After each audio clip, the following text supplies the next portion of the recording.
telling me your feelings mirror me. I gotta know what changed. You was into me, switched up your energy. Could you tell me what I did? What changed? Nothing to say. I need to know.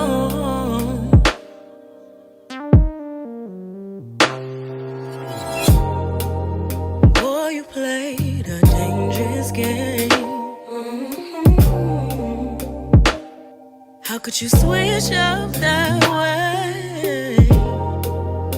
What we had, it was special, magical.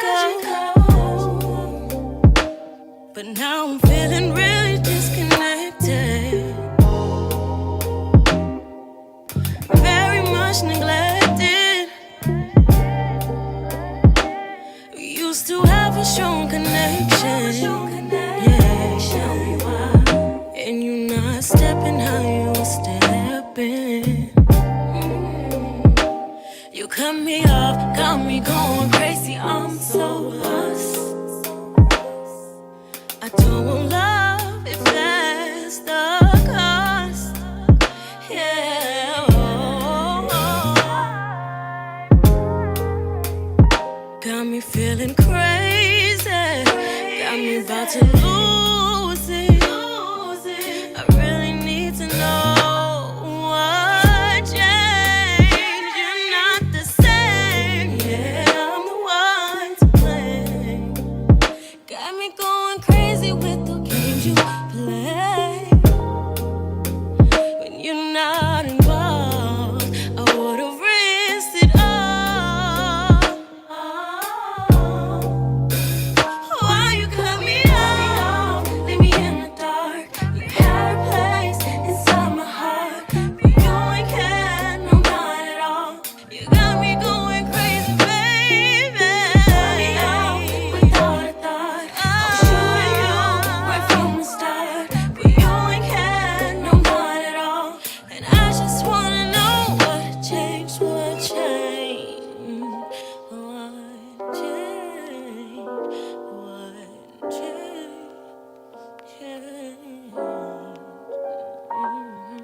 How's everybody feeling tonight? Is the Proof in the Pudding podcast show. And I'm your host, and I go by the name of Sion 919. Today, we have a very serious topic that we're going to be talking about, trauma. And the effects that trauma has on our lives. We got a very special guest, very helpful, very knowledgeable, very positive young sister, who's my sister. You know what I'm saying? She's not familiar to the show. We done had her up here a couple times. This is actually her third time of the trauma series. She's a psychoeducational therapist. She helps people with mental health. She has a big history in dealing with people with mental health. So, without any further ado, let's get into it and bring her to the stage. She goes by the name of Natalie Collier. Hey. What's going on? How you feeling? I'm good. How you? I'm doing good. I'm excited. We talking about trauma and music. So how was your week? My week has been good. How about yours? It's been busy. It's been busy. It's been busy, but it's good. We made it. We made it through. We made it. We definitely do. So, I'm excited about today's topic because music has a big part in most people's lives, So let's talk about the good and the bads and how music and the effects of the message and stuff like that. Let's jump into it. Okay. Well, music is a universal language, as I like to call it. It can bring people together. It can entice anger. It can give you a wide range of emotions. And And I think it's really unique that it is a universal language, that so many people can relate to music. It can help them through breakups. It can help them, grieve a loved one. It can relate to us when we're happy, when we're celebratory. Like, Right. music really does have an amazing effect on the lives of people. You know, and if any of us are '90s, teenage '90s, children, Right. you can remember that Saturday cleaning. When your mama would get up and you knew it was time to clean because here it is, she bumping Anita Baker and all this other stuff. It's that groove. So I Right. think a lot of people in our culture have grown up, on music, and other cultures as well. Music's just True. one of those things. It's been passed down. Right. Um, so music has definitely been a major part of my life. But I think that as we can, as we're going to get into at some point, the changes of how music has evolved. Right. The message is definitely evolved, and like you said, it's almost that nostalgic memory because even back, certain songs can come in, and you can hear it playing, you riding, and it takes you back to that moment Yeah, when that song, the things you were doing, special memories and moments yeah, attached to that song. So, like you said, music is very powerful, and the message it was once one thing. Like we're talking about the '90s. How has the music changed, and what direction do you think the music is going towards? I'm gonna be biased a Right. little bit when I say this. Being an '80s baby, and really, being an adolescent and a teenager, and really growing up in the '90s. What I loved most about the music then, and hip hop was still so new. It was still such a new thing, and the '90s was like its first evolvement. It was the first, transition Right. that you could really see in hip hop. And, for you and my husband and people, that are slightly older than me, Right. can remember what hip hop was like in the '80s. Right. And you can see the Yeah. major shift from even just the '80s to the '90s. Right. But for me being more of a '90s, a '90s style kid, what I loved most about the '90s was the saturation of different types of artists. Like, you had your hip hops, you had your NWAs, you had your Right. Tupac, your Biggie, you had your Wu-Tang Clan, you had, Mobb Deep, you had Ja Rule, you had DMX, the Rough Riders. So you had different styles of hip hop depending on the coast. Some were gangster rappers, some were conscious rappers, some were just, it was just that era where it was just really different. And even on the R&B scene, we had groups back then. We was just talking about that today. Like, you don't see, groups. And R&B was saturated, but you had options. You Right. could listen to SWV or Brownstone or TLC. You had the Headleys, and your Kelly Prices, and you just had a nice flow of being able to select who you wanted to. 702. 702. Um, that's throwback for me. That's throwback. Right. But Boys the Men, even your boy groups. You know what I'm Right. saying? So you're thinking about just the evolution of music. You know what I'm saying? Just where we were in the '90s, and how many artists you had, and how many just different types of music. Jagged Edge, your 112s. I love 112. One Boy, they go on tour tomorrow. I'm going. 12. It's nostalgic. Right. Your Aaliyahs. Oh wow. There was something for everyone, and you could relate to that in so many different ways. The evolution of music is not necessarily bad, but when I say the evolution of something, it changes because the time changes. What That's the a fact. message is changes. The audience changes. You know, um, and I look at music today, and I don't feel like music today is necessarily for my generation. It Right. is for the younger generation. But the message isn't the same. It's nowhere near the same. No. You know, Totally different. Totally different. we're so I feel like it's almost so out of context that it's it promotes Right. unrealistic, I think expectations of the listener, that the listener feels that they have to be able to connect with on a personal level. Where Right. in the 90s, you could just connect, period. You know what I'm saying? Because they were talking about things like love and heartbreak and romance, things that people on a day to day basis deal with. Right. You're talking about, the struggle. I really look at hip hop, and I don't even call them really rappers, because it was all about being an MC. It was about being lyrical.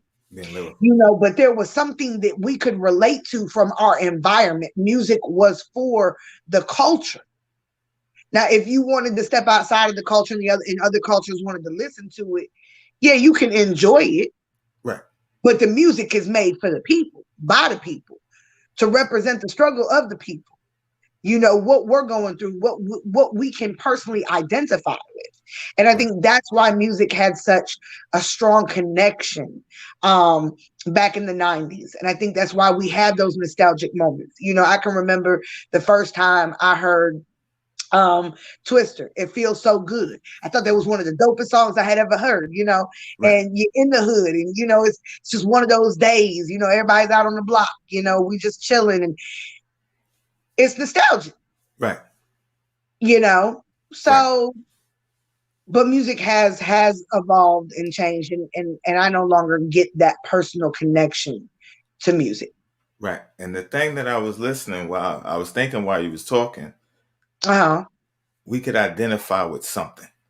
It was Right. some type of music out there, whether it was R&B, whether you like R&B, whether you like rap. It was a variety that Mm-hmm. is your personality. I can Mm-hmm. identify with them. Or that's Yeah. something that I want to be like. It was some Yeah. kind of thing that drew you to that Mm-hmm. type of style of music.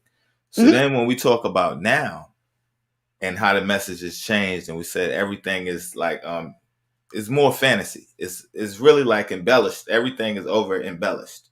Yes. So it's like where we're trying to compete with something that's an image. We're trying to Mm-hmm. compete with smoke and mirrors. Yes. And because we can't compete with it, we Mm-hmm. begin to beat ourselves up. We begin to feel less than. When the truth of the matter is, Right. that's all green screen and props. Yes.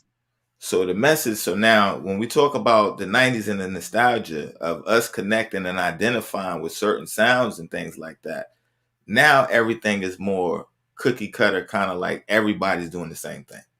Mm-hmm. So And not to cut you off, but I really think a lot about Little Kim with that. Lil Kim has been the inspiration for the 2000 artists like your Trinas. right, Now you got your Nicki Minaj's, your Meg Thee Stallion. Lil Kim was the opener for that. You know what I'm mm-hmm, saying? And people would sit here and, they would want to, compare Little Kim and Foxy Brown as both being sex symbols, but Little Kim really pushed the envelope. right, But what was interesting just about her in general is it didn't shadow other artists. right, It didn't shadow your other female rappers. It didn't shadow your other female R&B, R&B groups, or just an R&B individual. It didn't shadow that. Now the sex symbol is become the only way to look in music. right, It's no longer about the talent itself.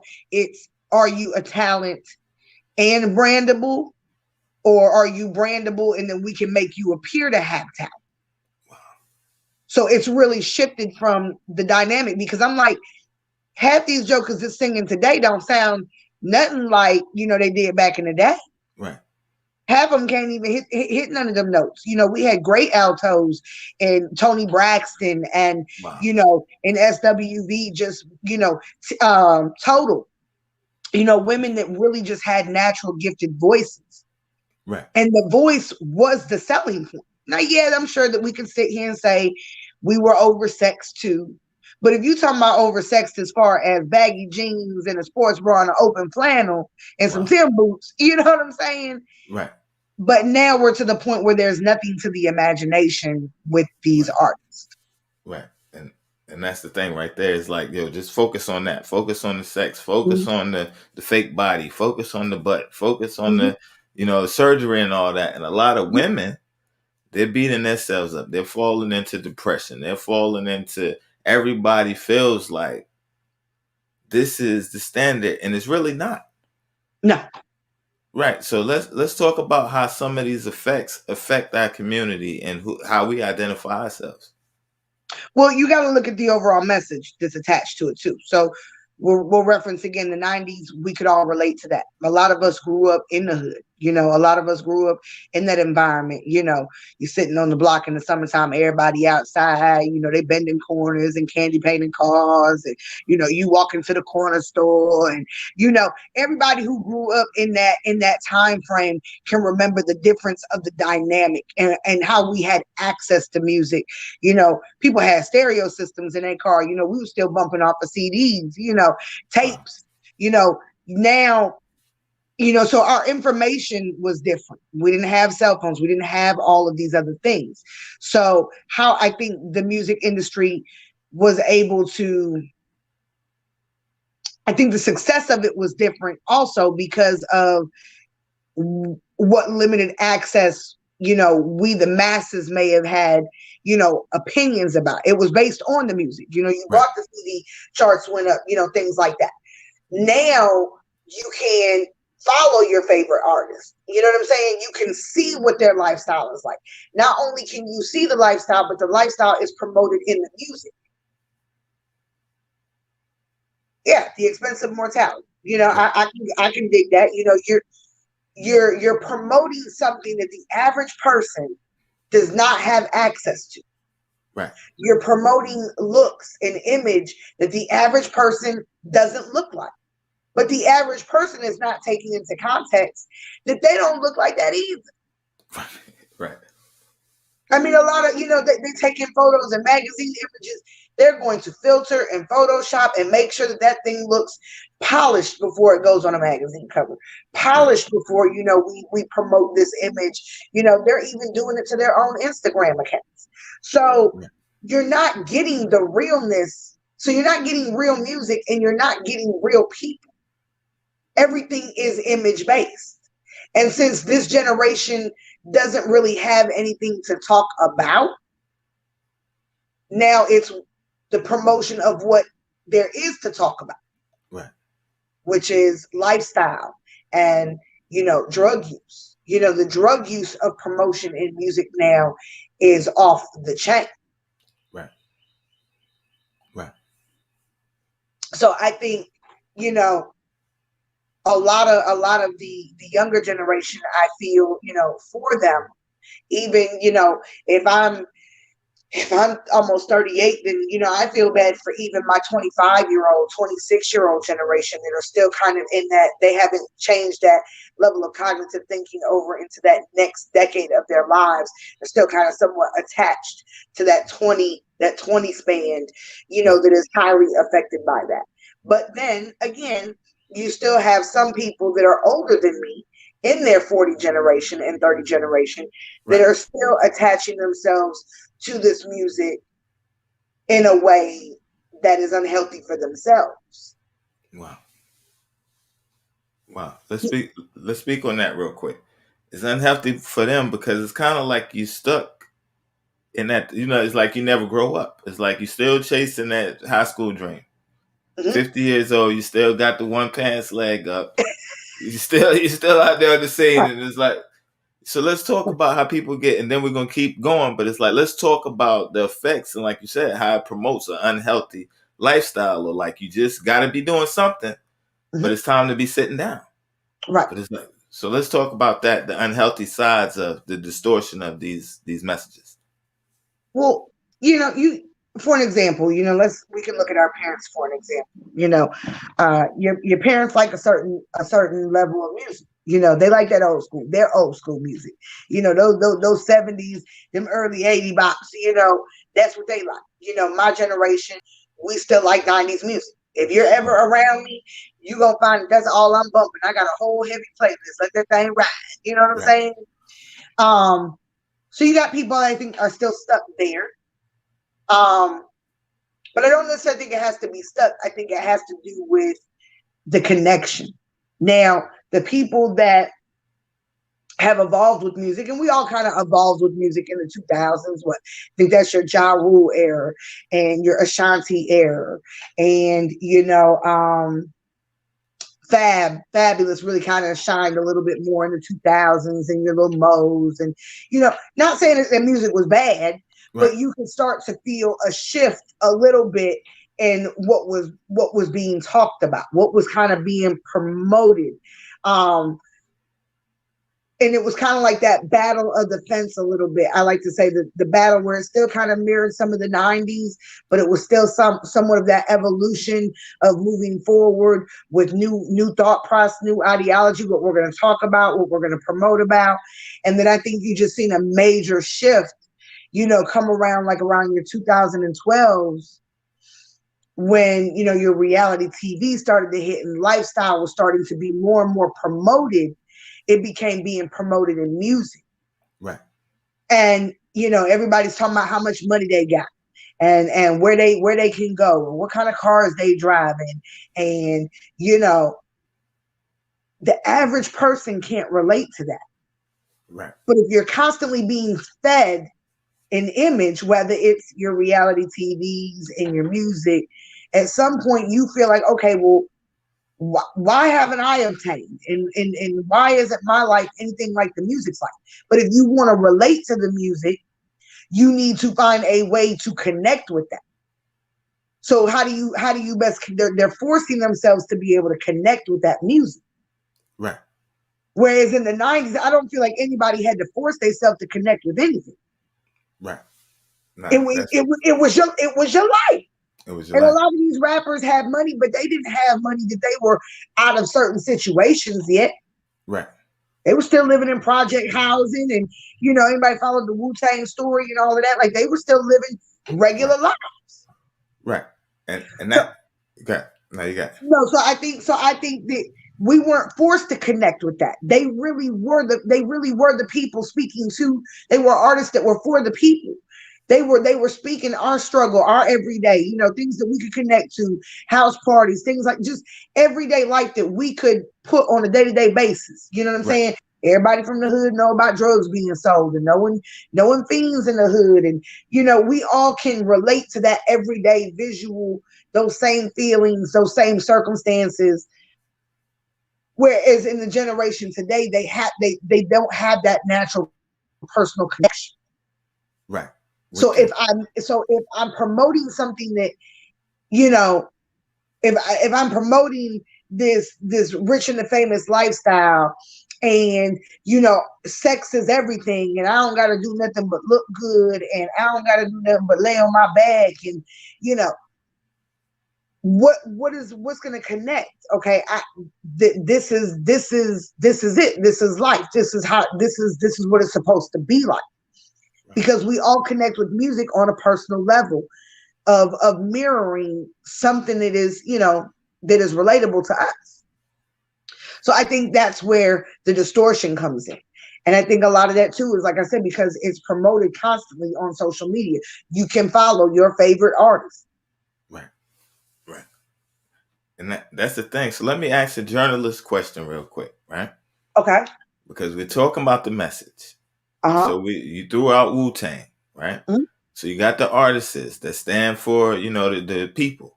I'll throw out some names like the Beanie Siegels, kind of Yep. like, they didn't really have a glorified, they're not glorifying the fancy cars and money and stuff like that. All Right. right, then we got the Wu-Tangs, we got the, Common Sense, the Talib Kweli, you name it. Hmm. You got Hmm. those guys. Hmm. But then it's somebody that's on everybody's top three, depending on your preference. Right. It's an artist that's on everybody's top three, the majority's top three. The Notorious Big. So now he comes out, Right. right? He drops the Juicy.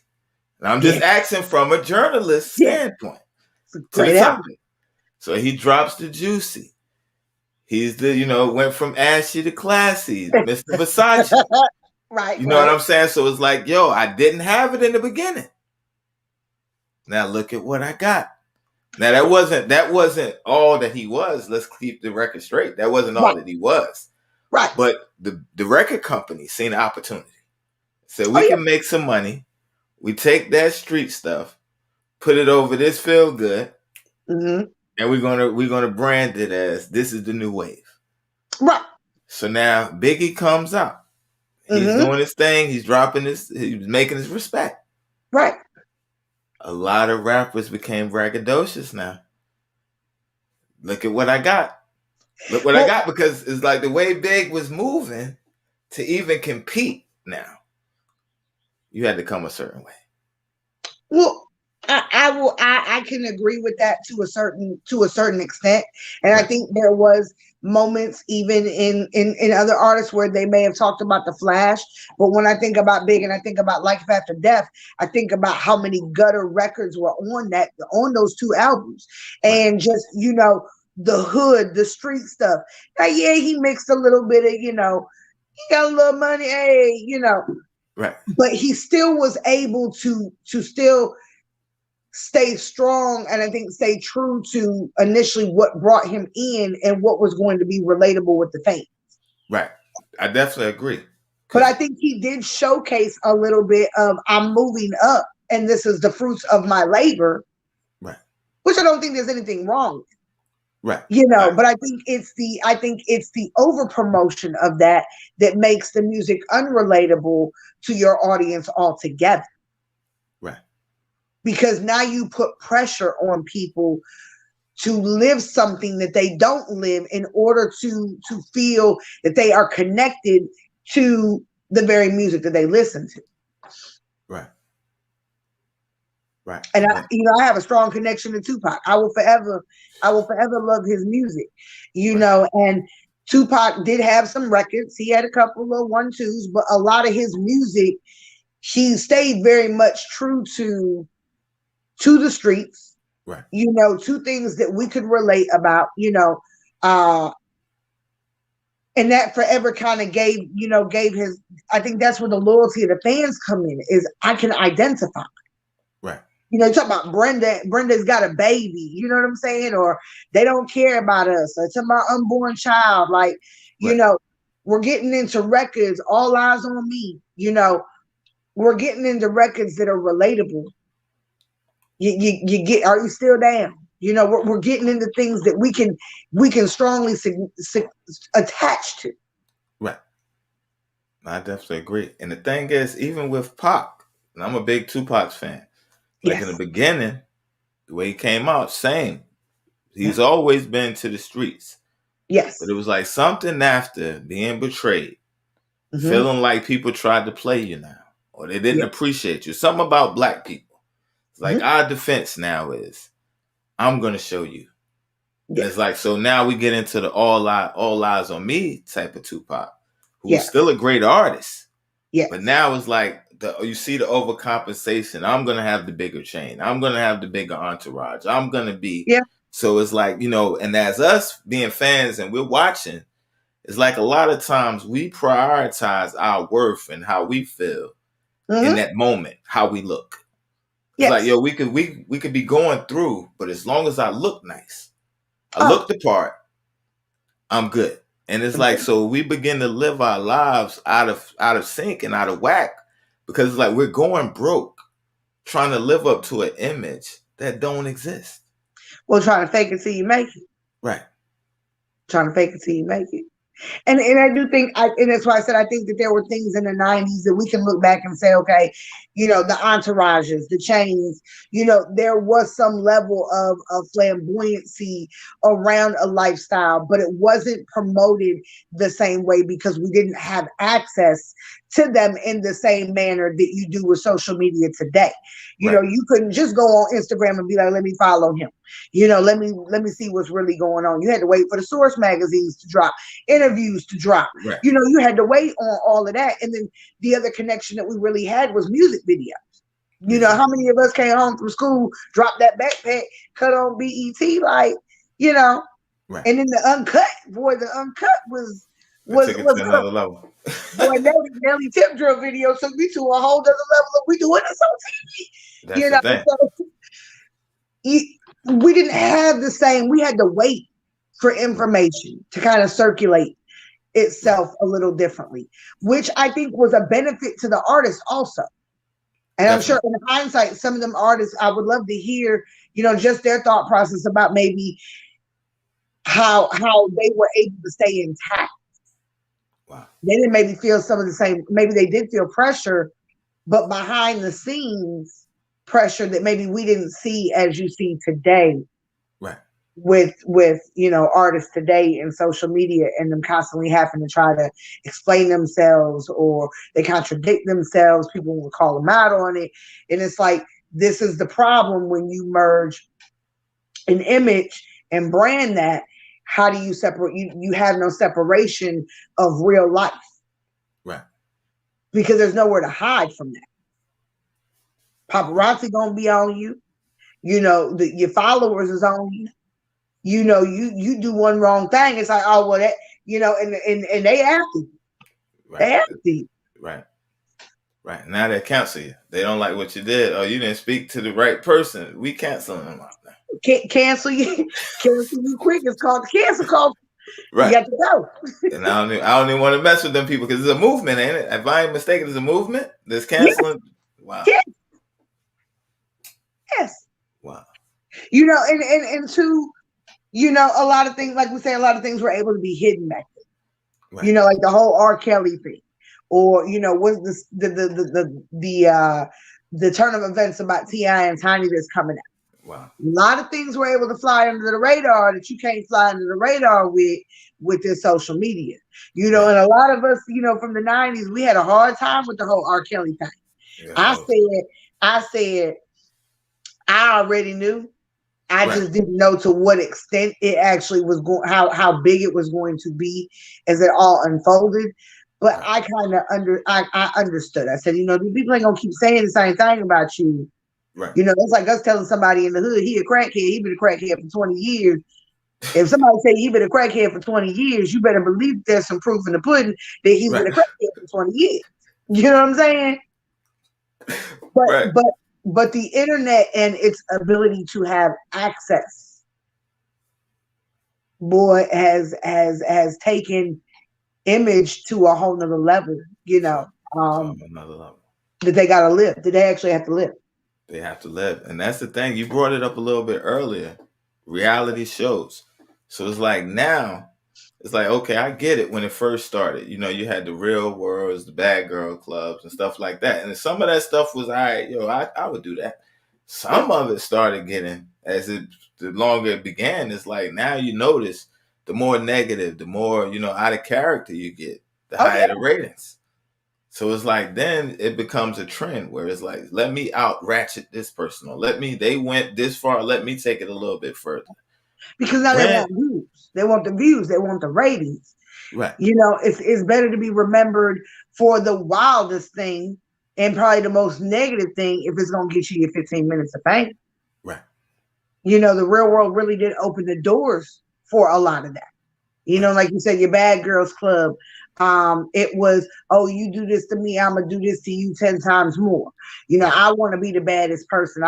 You want that 15 minutes of fame. You want to be remembered. Not only that, the world is watching. The world is watching. So how I respond to this is gonna be everything. Right. Because now we become concerned about what the mass people think about, and we want to be loved by the mass of people. Right. Which, if that's your main focus, you're always going to set yourself up for failure because you can't please everybody. You can't please everybody. And that's the thing with social media now. It's kind of like music. It's oversaturated now because everybody can make a movie. Everybody can make a song and put it out, or whatever. You can do whatever you want now with the internet.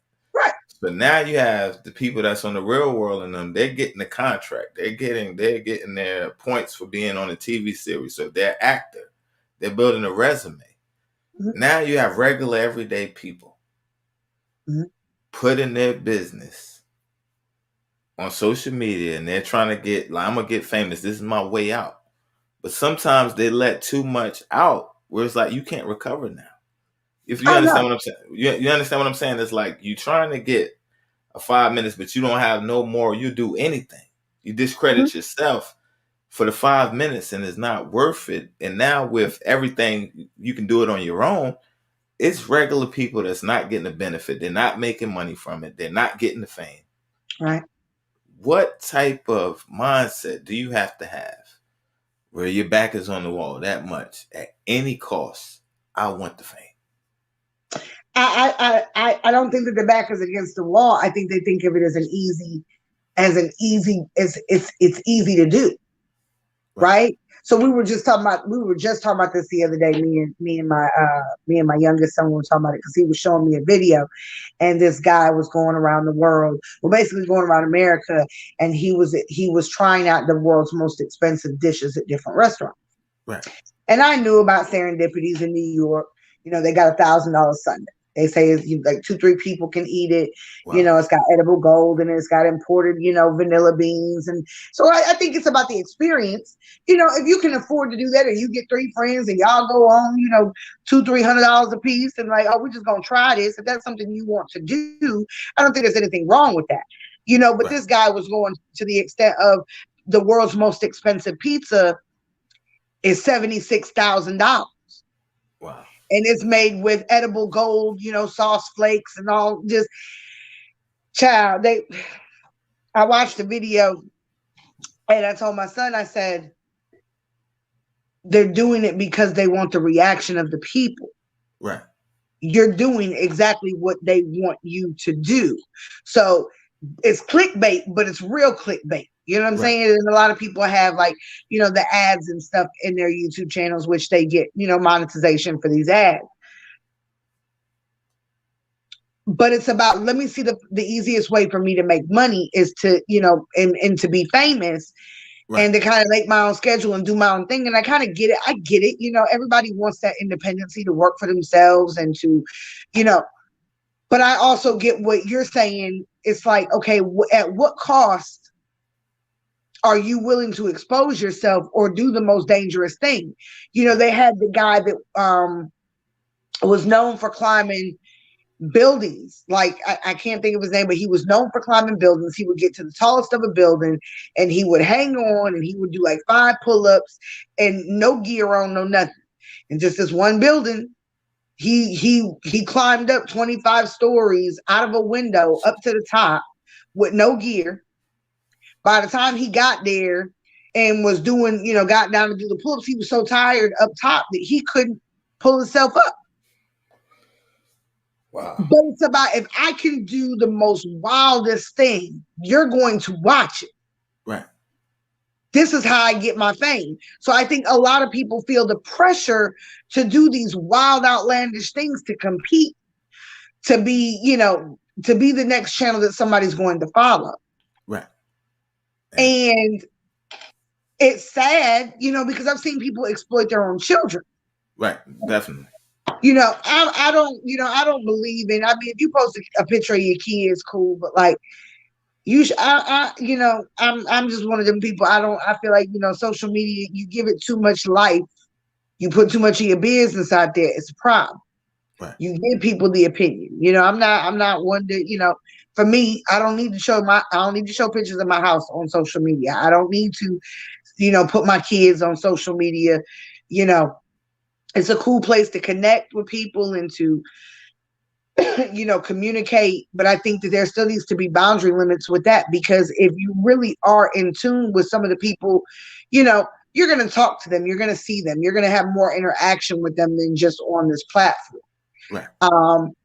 Some people, we just, hey, I like that stuff, click, click, click, click. We know each other, but we're not super involved in each other's lives that way.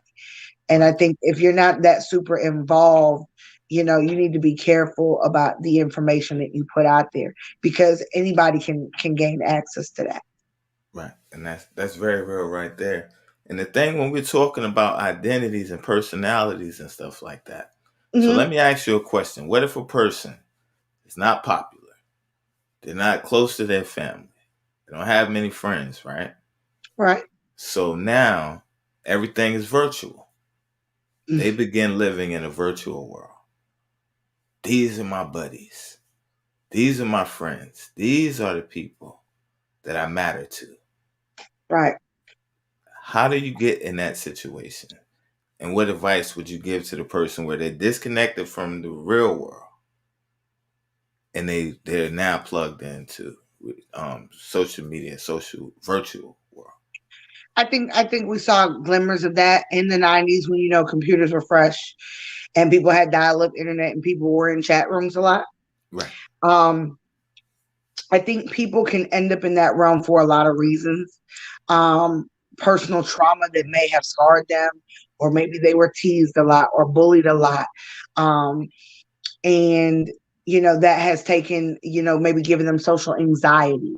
I think people who have a lot of social anxiety or don't know how to socialize health in a healthy way, have a tendency to hide behind social media, social interactions, because it kind of creates the mask that you can't really. I'm who I want to present myself to be.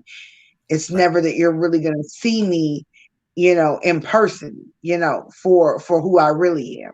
And I think that's a dangerous game, that we've gotten to see take on a whole nother life form versus, like I said, back in the chat rooms in the 90s, that was dangerous and people were learning some dangers. I don't know if anybody's ever seen the movie Strange Land. Wow. Very interesting movie.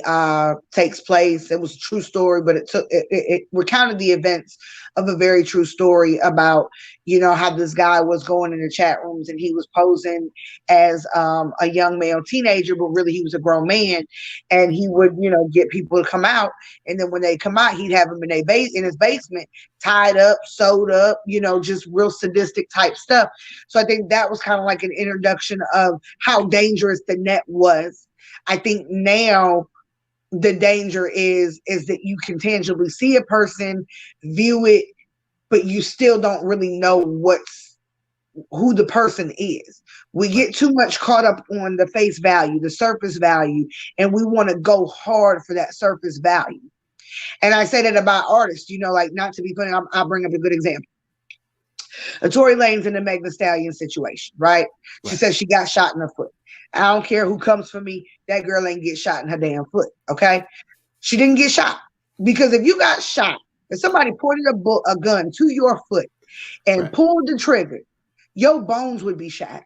Shattered. Your Right. bones would be shattered. We're talking about reconstructing, veins and healing bones. Like, you are not going to be on social media twerking no 3 weeks later. Now, Right. I do believe what happened is the gun went off and it hit the bullet hit the ground. And I do think she got cut with some shrapnel, but Right. you ain't get shot in your foot. Right. Or maybe But I think grazed or ricochet, maybe. um, it, it, I don't even believe it ricocheted. I just think it hit the ground. And I think when it hit the ground, whatever, pieces of fragmentation, flew from that, I think she Right. got cut with that. Because if you're shot in I mean, like, and this is the thing that we're talking about as far as common sense, right? Right. My logic says if you got shot in your foot where you have tons of bones, Right. you are going to be down. Like, first of all, the bones got to heal. There's going to be surgery done to reattach ligaments and whatever destroyed veins you're going to have. And then the probability of you even walking 100% normal after that, after Right. all of this rehabilitation and surgery, is still not going to be as it was before you got shot. Right. What I think Megan Thee Stallion did was, I think it got away from her. And instead of her just being honest about it, and I think there may be more reasons why she wasn't honest about it, Right. but I think she was very salty about the whole situation with Tory. Wow. You know what I'm saying? And this is kind of another glimmer thing where it's like, okay, you give, these celebrities want to give you access to their lives. Right. So everybody's like, oh, Tory and Megan Thee Stallion, they dating, they together, da da da da da. And Tory Lanez comes out and tells the truth. Hey, I told her, before I met her, that I was kind of like, a Kylie Jenner fan, and I kind of wanted, but saw her in Right. person for the first time. I'm a little mesmerized. I'm a little starstruck. And she felt some kind of way about that, which I can get is a human reaction.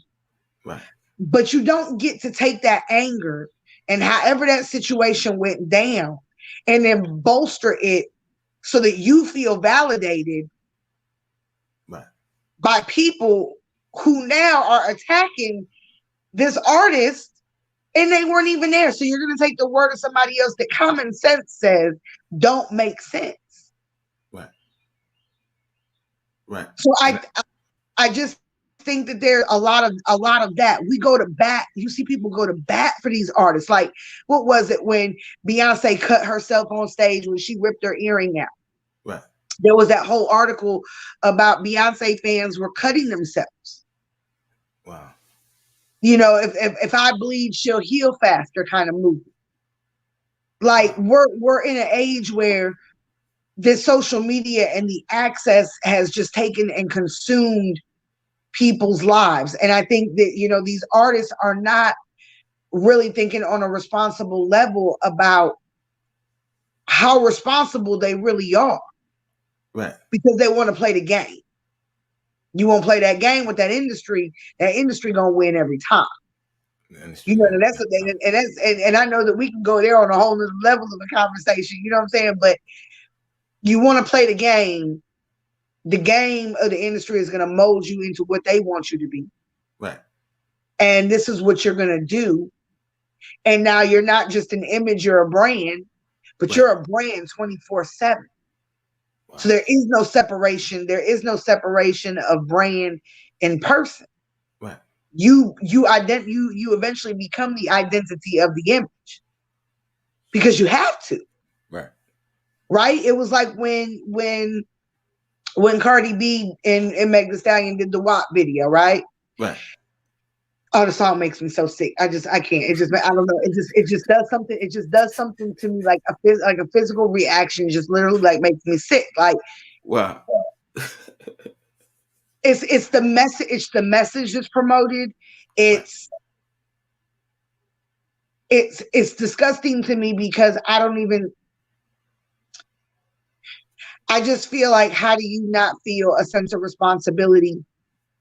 Because, you know, Cardi B says, I don't make my music for children. You might not make your music for children, but right. Children are still going to have access to it. Right. This is not the day and age of CDs and tapes. You know what I'm saying? This is a digital era. But then they turn around and showed Cardi B at home clean. Offset right. Put on camera and was like, I just want to let y'all know that she do clean. Right. I don't care what she say in her WAP video. She clean. Right. You know, and people like, why you know what I'm saying? Why you cleaning? You ain't got to do that. You know, girl, so it's kind of like now you're getting backlash about, you know, what you said in a song. Just like Cardi B said, I went and bought a Lamborghini. Right. But I don't have a driver's license. But I had to buy one because I was rapping about it. Wow. So I need to be able to live the lifestyle that I'm promoting in my music. So I think she understands the attachment, but it's like, why does that have to be the brand? And that would be my biggest question to a lot of artists today is why that particular image? What do you hope to gain from that particular image? Right. Because if you're selling yourself as a sex symbol, you really have a shorter shelf life than you realize. Right. Now, that's the thing right there. It becomes marketing and promotion, advertisement. Mm-hmm. What's good for the brand. So like you said, they become the brand. So if they're selling sexiness, if they're selling, what they're pretty much selling is an embellished lifestyle and all these nightlife, all these mm-hmm. high dollar places, you know, resorts and car places and stuff like that. They benefit. Right. It's the people that like us, like that come from our community, mm-hmm. where it's like we're already trying to get by. Yes. We're trying to keep it together. Life is real. We can't afford half of the stuff they're rapping about, they're talking about. Mm-mm. People go out and do crazy things, take crazy mm-hmm. sacrifices to live these lifestyles. And I think the artists, it's just business to them, not to us, not in the long-term thinking. Mm-hmm. Somebody's going to go out here and do something crazy. That's like if mm-hmm. Versace or somebody approached you and they said, hey, we want you to wear our outfit on your trauma series on the Proof. And not only are we going to let you wear it, you're going to keep it. And we're going to give you $5,000 every mm-hmm. episode you wear. To you as a woman, it's like, that's good business. Mm-hmm. You're going to give me clothes, you're going to pay me to wear it, and I walk away with some money. Right.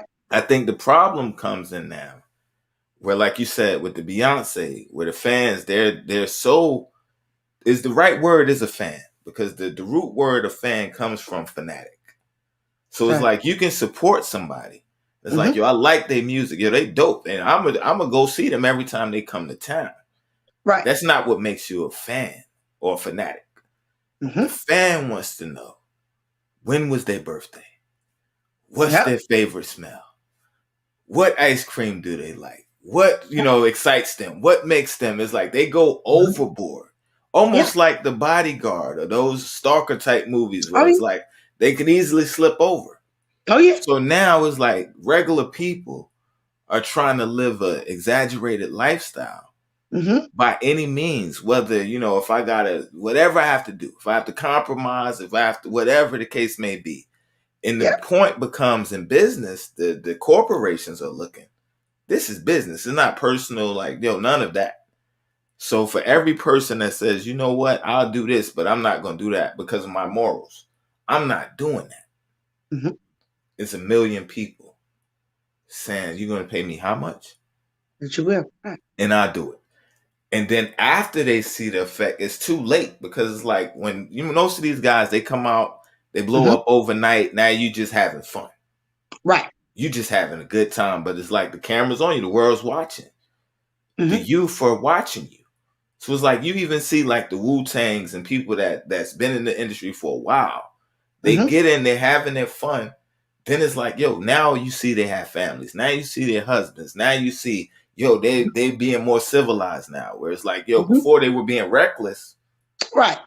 Now I have to take accountability for what I'm doing. And I think now it's like they target the younger crowd. We're Mm-hmm. going to have you do this. This is going to be a great idea. And the Right. younger people, they're not thinking tomorrow. At 21, I wasn't thinking 3 weeks away. That's right. So it's like we target them. We're going to Mm-hmm. have you up here do this. This is going to be great. Mm-hmm. And the thing is, out of 100, maybe 70 get killed.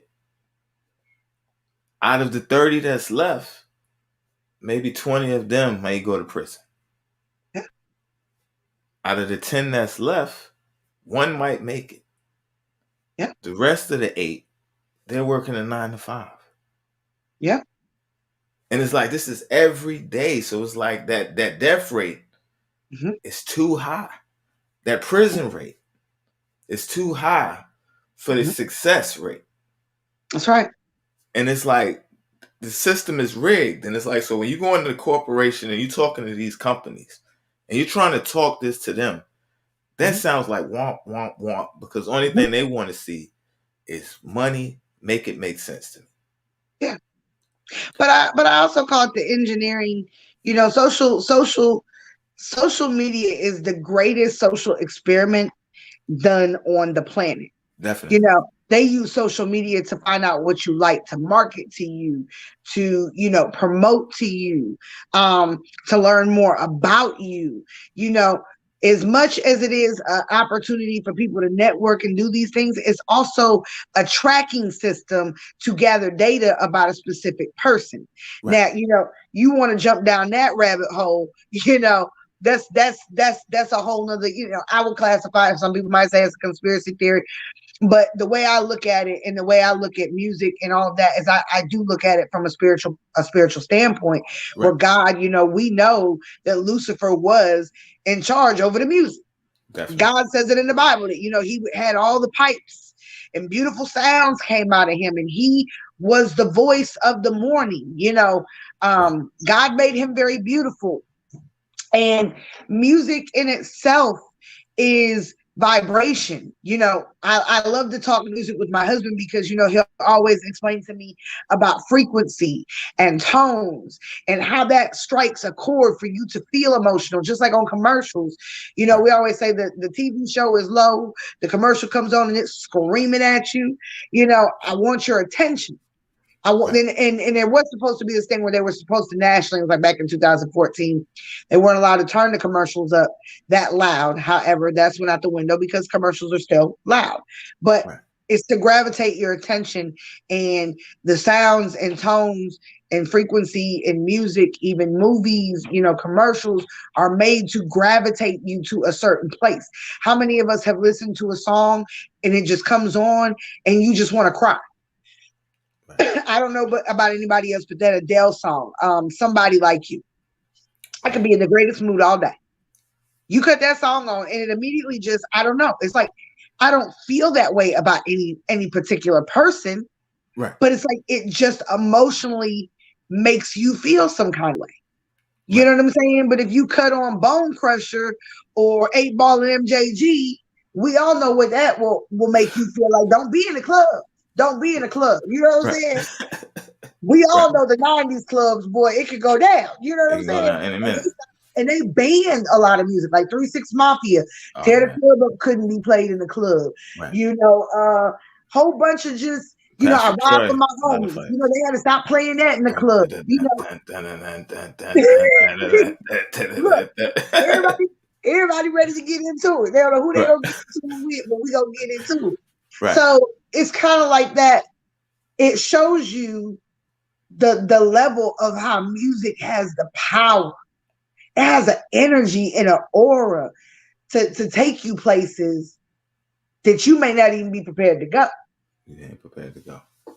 So music is a beautiful thing, but it's also a very dangerous thing. And I was listening to, I remember when Juice WRLD died, and I wasn't really familiar with Juice WRLD. I kind of tap into certain things as needed. And I remember hearing about, how he died. And I was like, damn, that's really sad. Right. And so then I guess that emo rapper Lil Peep died. And I heard about like I actually watched the documentary on him. I don't know why. Something just had inspired me at the time. When Netflix had it out, I watched the documentary on him. And who was the other one? There was another one, and I can't even think of his name off the top of my head, but I was watching and I was just reading, and I got like wrapped up in the story around these artists. Right. And I really started to kind of go back a little bit in history, just in my own, my own culture, just my own music that I like, just to kind of hear what promotion of drugs was really being promoted and how that was being promoted. And I remember, weed was probably about the biggest thing that was really pumped heavily on tape. I'm sure, Coke has been around for years. Coke was around in the 80s. Me and Kurt, my husband, are always joking, talking about they was in the club talking about, let's go to the bathroom and do a bump. That was their time. That was their culture. You know what I'm saying? 80s music, they was in the club just taking bumps of Coke, and living their best life. The 90s hip hop was all about the marijuana culture, smoking weed.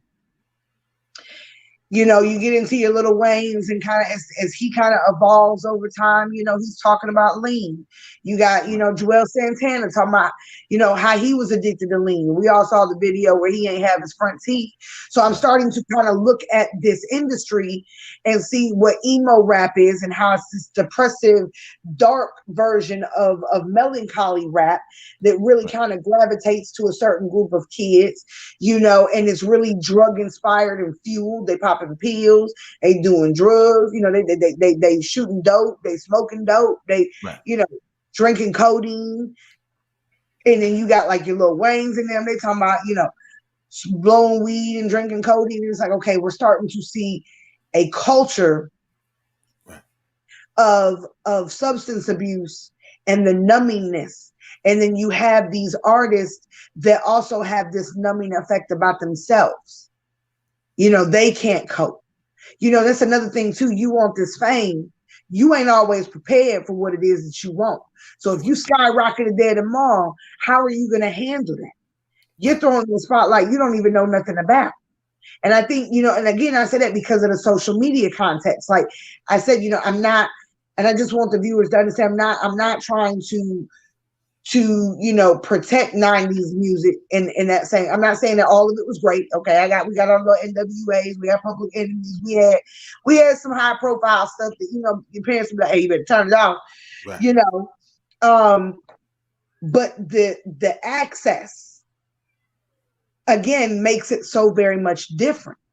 Right. And I think that these artists, a lot of times, whatever goes on in that industry, once they make that transition, whatever the industry sits down and talks to them about at those tables, about their contract, a lot of times they ain't reading their contract. They just happy to be there. I'm just happy to be here. Right. You know, you think you making money because hell, you see some of these artists on social media, they don't live where you think they should live based on the number of record sales that they done sold. Right. You know, they got to be a brand 24/7, an image 24/7. They got to promote that 24/7. They're online showing substance abuse. You got Right. everybody else doing substance abuse. They're showing you that they don't know how to cope. All it is about is the lifestyle and the money. But ain't nobody telling you all the other effects that you got to go through to get there. To get Like you there. said, contouring your body. We flying overseas trying to find cheap procedures to get their bodies done so they Right. can be models or they can be in somebody's video, uh, be an Instagram model, whether it's, trying to be in the pornography business, with these OnlyFans pages.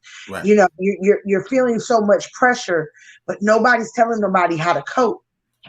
Right. And nobody's telling somebody to be like, hey, and I think that's a problem too. Like, we as a culture, as parents, you gotta, like I said, you really gotta be on your kids a little bit about what they listening to and what they watching, because they're still developing, and as much as they take in on a day-to-day basis, you don't know how their perceptions or the distortions they're going to have around what it is that they see, and Right. how that alters what they think is reality versus what really is reality, and what is a healthy way of living your life. And I don't think there's anything wrong with people wanting to listen to. If you want to listen to Meg Thee Stallion and Cardi B, cool. But can you listen to it as an entertainment purpose and be able to walk away from it, or does it directly have an effect on who you are and how you view yourself and where you currently are in life? And if you can't separate that, then you need to be able to say, you know what, I don't need to listen to it. Right. Yeah. And you said a powerful thing right there, being able to disconnect from it. I Hmm? had a guest that was on the show a couple days ago, and Okay. they were telling their story, and it ties in because it gave me a different outlook on a certain thing. It was a different point of view, where it's like I knew my view coming from my era, Hmm. right? So it's like, they're a little bit younger, so they're more in touch with the newer generation. But they Hmm. broke something down to me, and it was one of those like, wow, okay, that makes sense. I get it. So it was like, okay, let's talk about, like, we got the trap and the drill music now. Hmm. Right. So when the drill music is more violent sounding, it's more like, before I even get that far, you remember like the crump era with the Oh yeah. dancers, and they were like, we're expressing ourselves, Yeah. channeling anger in a Yep. different way. So I'll put that out first. Hmm. So when we begin to talk about the drill and the trap music, from what I hear the negative from the outside because I'm not in the drill community. I'm not, Right. connected to the younger generation. So it's like from the outside listening to it, it's like, yo, what is this? You're gonna do this, you're gonna shoot them up, you're gonna bop, bop, like, what are y'all doing? So Right. now as I'm talking to the artists, for one, they're telling me like, yo, this is where I grew up. And then when they say the name of where they're from, I'm like, oh, you from over there. Hmm. Because like one of those places, like, yo, that's like you might as well say Compton or like Yeah. Inglewood. It's like, yo, everybody knows where you're Right. from. So Right. okay, now you grew there, so you grew up there, so I'm all listening. So I'm Right. like, so let me tell me what was it like growing up there? And they're like, yo, death, this, that, and the third. Mhm. One person dies, another person dies. So they say drill music. Excellent points of time where I was angry and I wanted to put my hands to do something, or I might have lost somebody close to me and Mhm. I wanted to explode. I would make a drill song and it saved my life. It's like I took all this anger, this Mhm. expression, this feeling, and I put it in a song Mhm. and I was done with it. So it's like you got those artists that's doing it from like, yo, because I really could wind up in jail. Or I could Mhm. wind up, this is the way I'm feeling, this is what I'm seeing, Right. and this is my only outlet to Mhm. talk about what's happening. But then Right. you have people that's in, and it's been this way from the beginning of time. Where it's like you got the people that may be in the suburbs or they may be in a nicer side of town. They want to come to the hood and feel that experience. So it's like now we, as the younger crowd, we hear the music now. They not shooting on my neighborhood. Right. People not dying. Right. I connect to this music. Right. Now this becomes my language. This becomes my way of life. So now we're shooting up our neighborhood. We're shooting up. We're emulating somebody else's pain.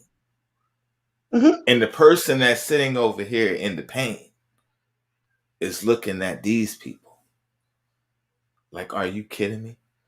You trying to make money off of people that I know that's dying. Right. You out here perpetuating this lifestyle like it's cool. When I'm really, every time I come out the house, there's a chance I can die. And that's why we call it, I go back to again, cultural appropriation. People get mad at me about that, but the reality, but this is the reality. Like, we can tell when music is an outlet versus when something is being glorified. Right. We have the ability to decipher that. You know what I'm saying? Especially, music back then. Like I said, the 90s was really experimentational a lot for hip hop within itself. Right. And the different styles of hip hop. But it became relatable, not because it was glorified. Some things were glorified, but there were things that were talked about in that music that was just relatable, in itself. Like, we could understand what Fabulous had that song, Can You Hear Me? And talks about, 3 different scenarios of people that he knew, and the situations that led to them losing their lives. Some of that stuff for some people was relatable. They could be like, damn, I lost somebody like that. Right. I can identify with that. So it becomes a way of sharing pain and being able to experience that on a level of understanding versus a difference in glorifying it. And I hate to say it in this level and in this context, and I don't say it with any kind of malicious intent, but cultural appropriation was something that really needed to be done a long time ago. And unfortunately, at this point, you can't go through hip hop now and scream cultural appropriation because hip hop doesn't belong to the people. It now belongs to the world. Right. And, it was just like, prime example, you're talking about kids from the suburbs, and I see a lot of stuff on video, when you got kids and they on TikTok, they want to show you stuff. I want to see what is it that you want me to see? I need to know what you're looking at. And my son shows me this video of, about a 14-year-old white girl. And she says, I'm going to teach y'all how to crip walk. Wow. Immediately, my blood gets a little hot. Right. And then, one of my favorite comedy YouTubes, Kevin on Stage, kind of picked it up and, was talking about it. No, was it Kevin? It was Patrick Cloud. And he made good points about it. He was like, this is a whole gang lifestyle. Like this particular walk serves a specific purpose. Like you going around trying to teach people, you're trying to glorify it. Right. And say, oh, I can teach you how to do it. Everybody shouldn't know how to do it. Right. No, you know what I'm saying? Right. This is because if anybody knows anything about LA gangs, it's still a very real movement out there. Like gangs have been a way of life out there since late 80s, early 90s. Like if anybody knows the story behind the gangs, like you can really get hurt out there. Yeah, we all remember when Birdman and Lorraine went out there, what was it, so many years back, and they didn't want to get out the car because the gang members had surrounded their SUV. Right. Talking about you talking such and such on the music. What's up? You know what I'm saying? That's the stuff you don't get nowadays. They got publicists and stuff to write the stories. The real stuff is what you don't see that people don't report. It's a whole nother ball game. It's a whole nother ball game. Just like with 6ix9ine. A lot of people, me and my husband have had this debate about, him snitching. And my thing is, this is my thing. If you out there living that life and you bought that life, if you are about that life and you got your hands in that dirt, you can't put yourself in a situation to be like, I'm going to go tell on so many people, right? That's just not how Right. we grew up. That's not Right. how I grew up. You know what I'm saying? The code Right. was different back then when I grew up. But if you were somebody that didn't, if you ain't getting your hands dirty and you ain't messing around, and you find yourself in a situation, the likelihood of you telling on somebody is going to be high because you ain't got no involvement. Right. But 6ix9ine opened himself up to being used by that guy, them funneling money his way to promote them and to promote that lifestyle for them. Right. And then when it all kind of went wrapped up in a bow, how it all chips started to fall apart. But now he don't want to glorify that. But it's like you glorifying things that you don't really see the direct attachment to. And you really Right. should do better. You should really do better about what it is that you're willing to glorify. And hip hop has gotten away from itself, and music distortions have gotten away from are everywhere just because the message is everywhere. There Right. is no more clear direction. Right. And that's the thing. So when we talk about like the gang cultures and stuff like that, sometimes it's regional, sometimes it may be states. So it's like Mm-hmm, now you're a rapper, right? You're out here on mm-hmm. the road. You're going to these different cities where it's like, yo, it's real. Every state, every city has their real side of town. They have their laid back side of town. They can get real anywhere in America. That's So it's it. like now you're in these roads, and it's like, okay, you don't know the rules. So it's like you pull Mm-hmm, up in this town now. They say, okay, yo, you can't come through here. You say, mm-hmm, what you mean? I'm trying to get to the other side. But they say, well, if you coming through here, you got to pay. So they say, mm-hmm, okay, how much do I have to pay? The fact that you just said how much do I got to pay now, you just let me know you got a little change on mm-hmm. you. You get what I'm saying? This is the street guy. Yeah. Oh, so how much I got? If Mm-hmm. it was 5,000, I want 50,000 from you. Right. So now a lot of these rappers, they're not living that life because No. the rule of thumb I use is I've done crime. I got a record. Mm-hmm. I don't want to be affiliated with nothing I did crime with on the Right. camera. I don't Right. want to glorify nothing that I did that was a Right. crime. I don't even want to talk about it. The less that I mention that, the better. Right.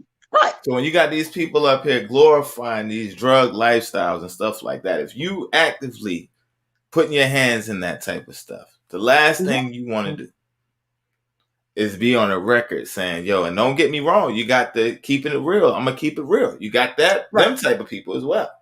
Right. But the average person that's really about that life, they're not glorifying it. They're not telling people. It's like, yo, they're about that life because you've seen them in action on a it was a whim. Like, yo, you just happened to be in the right place at the right time and it went down. And Right. it was like, he's serious. Right.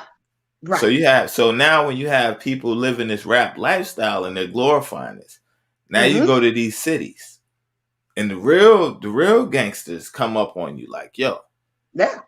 you got it on you. You're making 1,000, 100,000 for this show tonight. We Yep. want 90,000 of it. We're gonna give you Yep. 10,000. Right. A lot of these people they can't handle it, so they go with it. So a lot of times we were talking about 6ix9ine and stuff like that. Yeah. Security reasons. It's like, yo, I want to feel protected. So like, yo, they ain't messing with us. That's kind of like, yo, you're getting bullied, and somebody says, and I'm not saying this is his story. I'm just saying this is how it happens. You're Right. getting bullied. They say, well, you come over here, nobody will mess with you. That's right. So There's what do no I problem. got to do? What do I got to do? All right, yo, we're going to talk about it. But for now, if you serious and you Yep. really want to get with us, you Yeah. go hit this dude with this lunch tray. And if you make it back, you with us.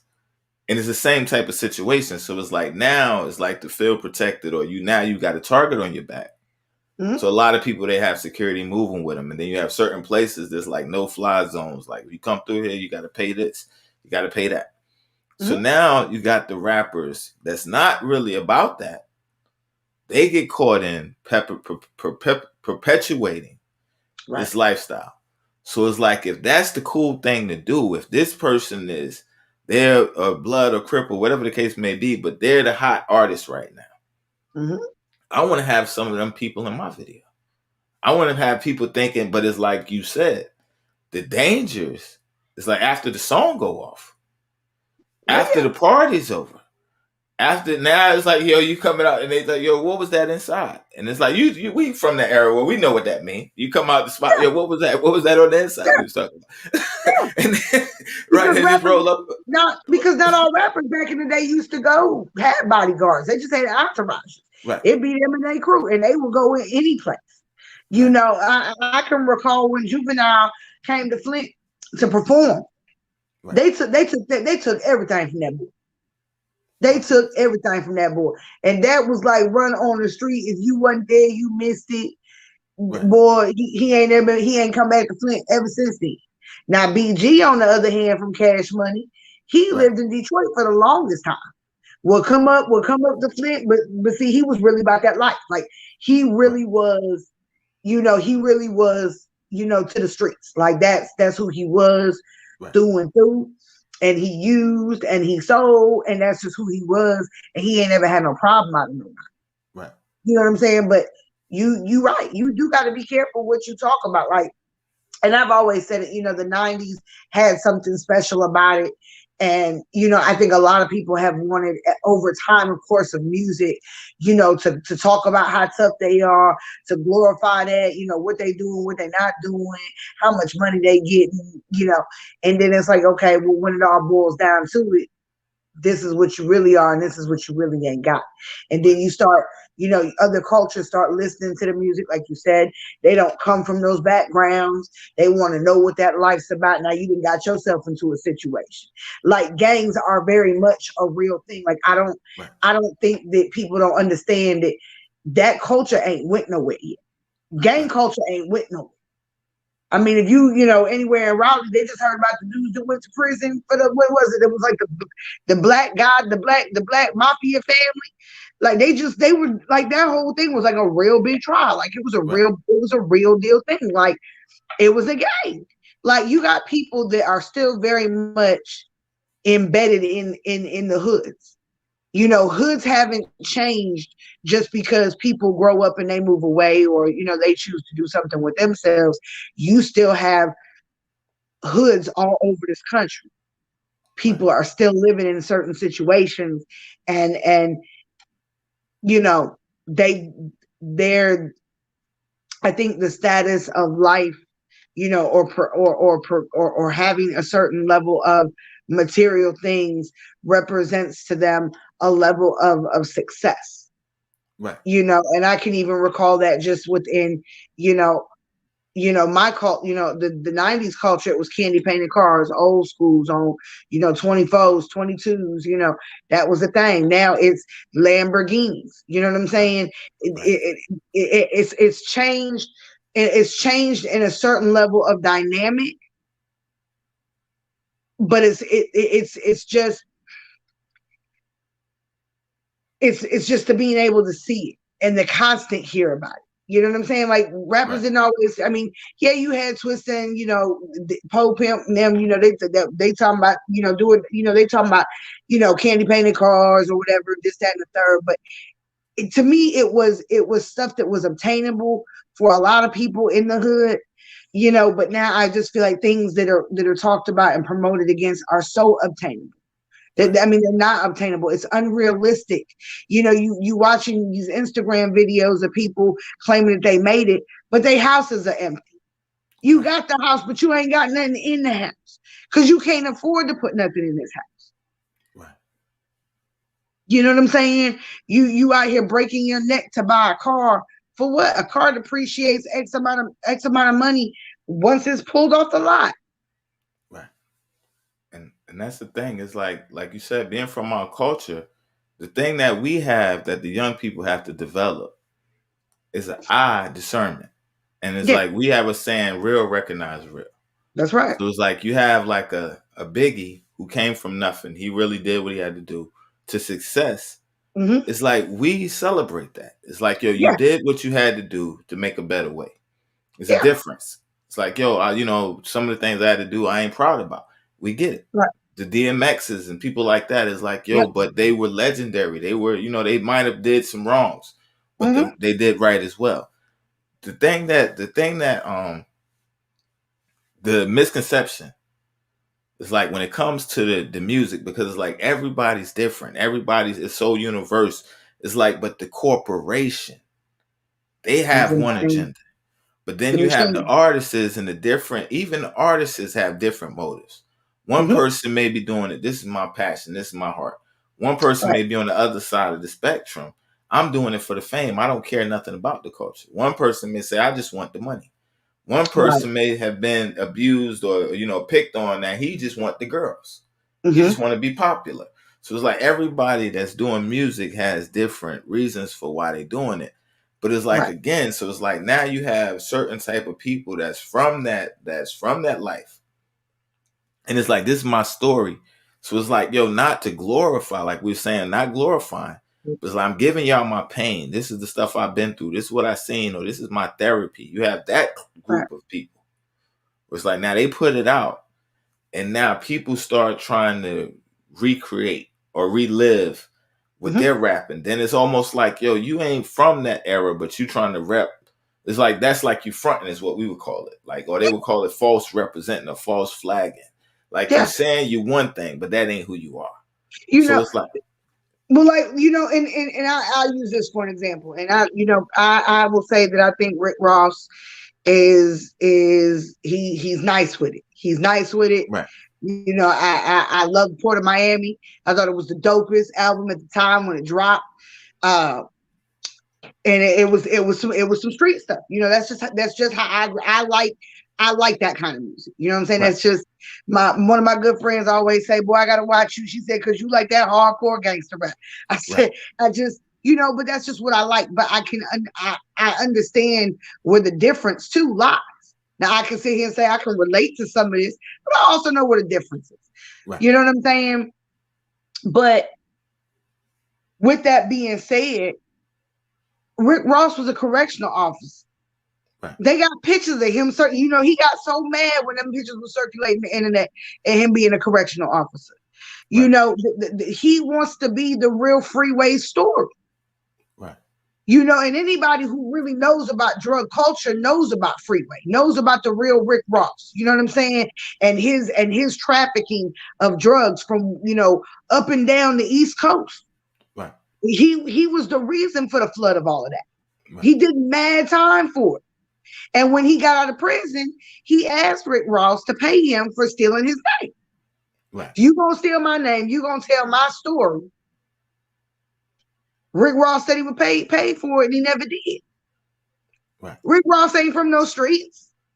And that was clear he wasn't from them streets when them Bloods ran up on him and his whole car hit a pole. He was running for his life. But I'm not gonna sit there and say that he's a trash artist. right, But you don't and I guess that the reason I said it is because that's how the foundation of hip hop was built. And I right, think that, my husband always likes to say everything evolves. West Coast, okay. Everything evolves. And I don't really like the evolvement because the basis of hip hop was about truth. right, Now the music itself could evolve if the music and the person held truth. Music was created for the people to be an expression for our culture right, because we didn't have a culture. Hip hop was the culture. Hip hop was the defining moment. Music has always been a defining moment for our people.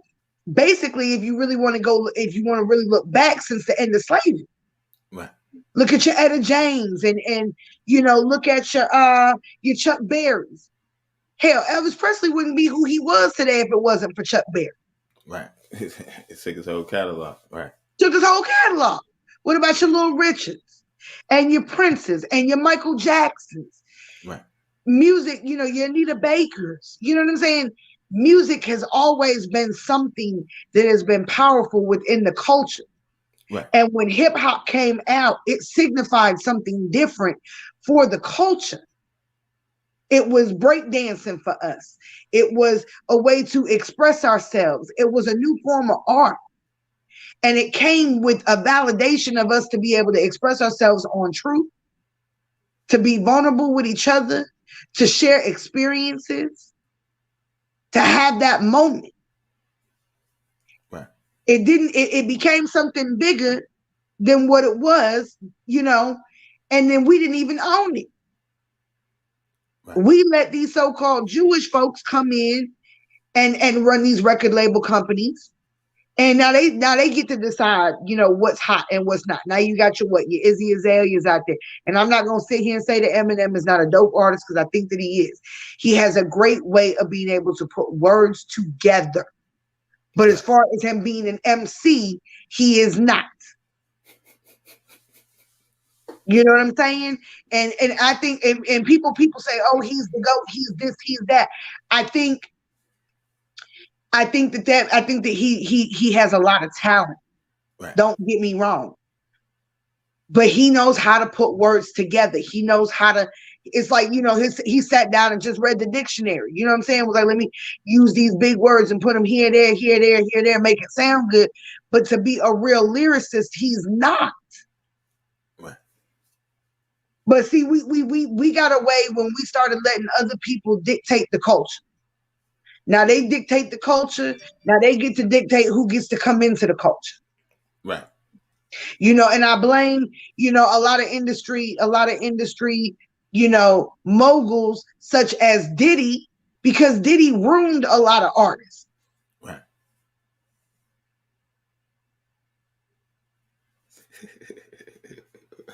I didn't say I didn't like him. I like him. Everybody. That's why I just started laughing. I didn't even say nothing. I didn't even respond. Everybody who knows me knows I like Eminem, and I'm not saying that he's not dope, because I listen to his music. But I'm just saying you gotta look at the gateway to certain things. You let one person out of the culture who's not from the culture into the culture. Now you opening the door for everybody else.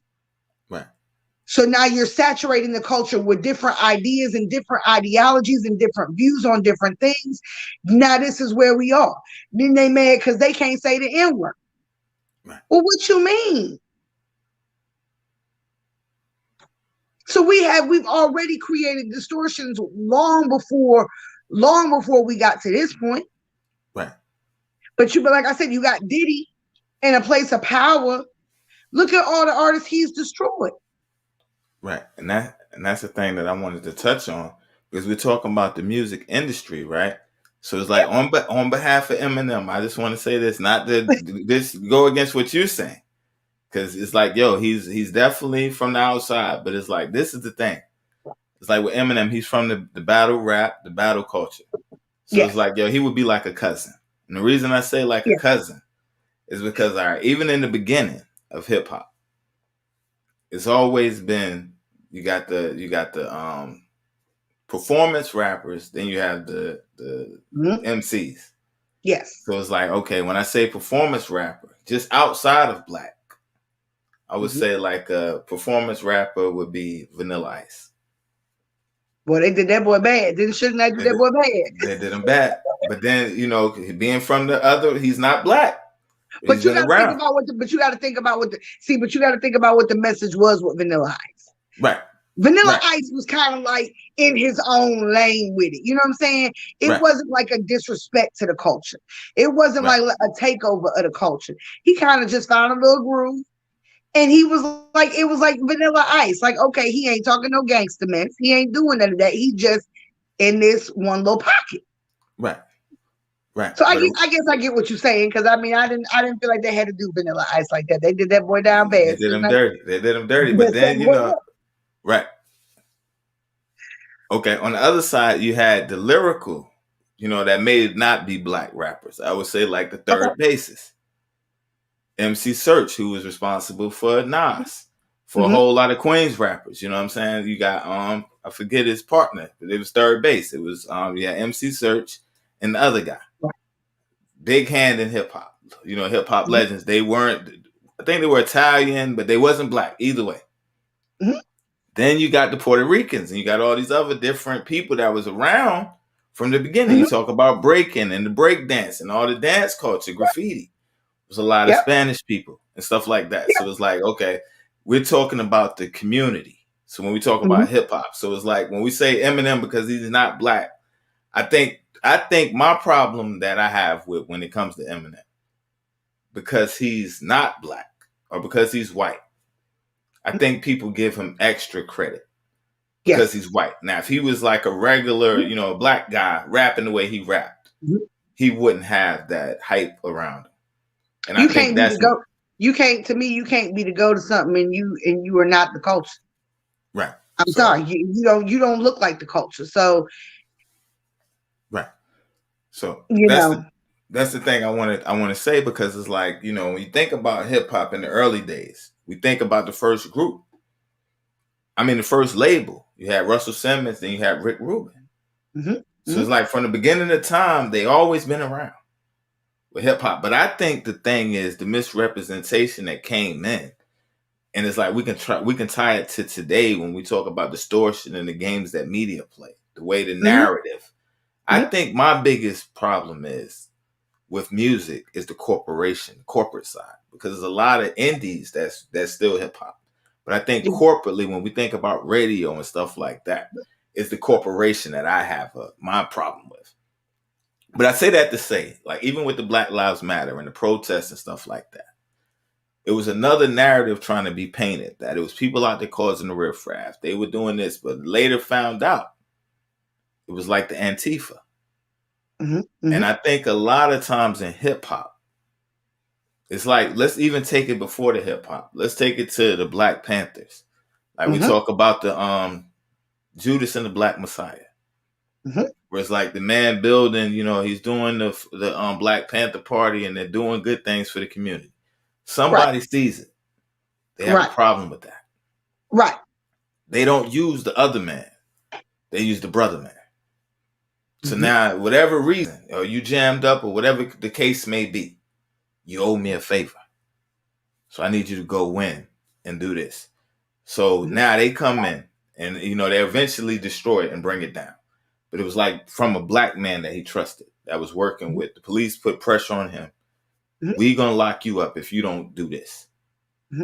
And he said, all right. So now let's take it fast forward. We were talking about Diddy. How a lot of these artists is now, it's like they're black. That's Hmm. perpetuating some of these images. Like, you know, and I Hmm. love Jay-Z's and all that, but it's like ever since Jay-Z, his first song, I'm out for presidents to represent me. They changed the narrative. But Hmm. now they're the boss players sitting at the table. Hmm. And it's like, I'm not gonna go there because I don't want to get people riled up. But it's like, you have to know they stepped on a lot of people.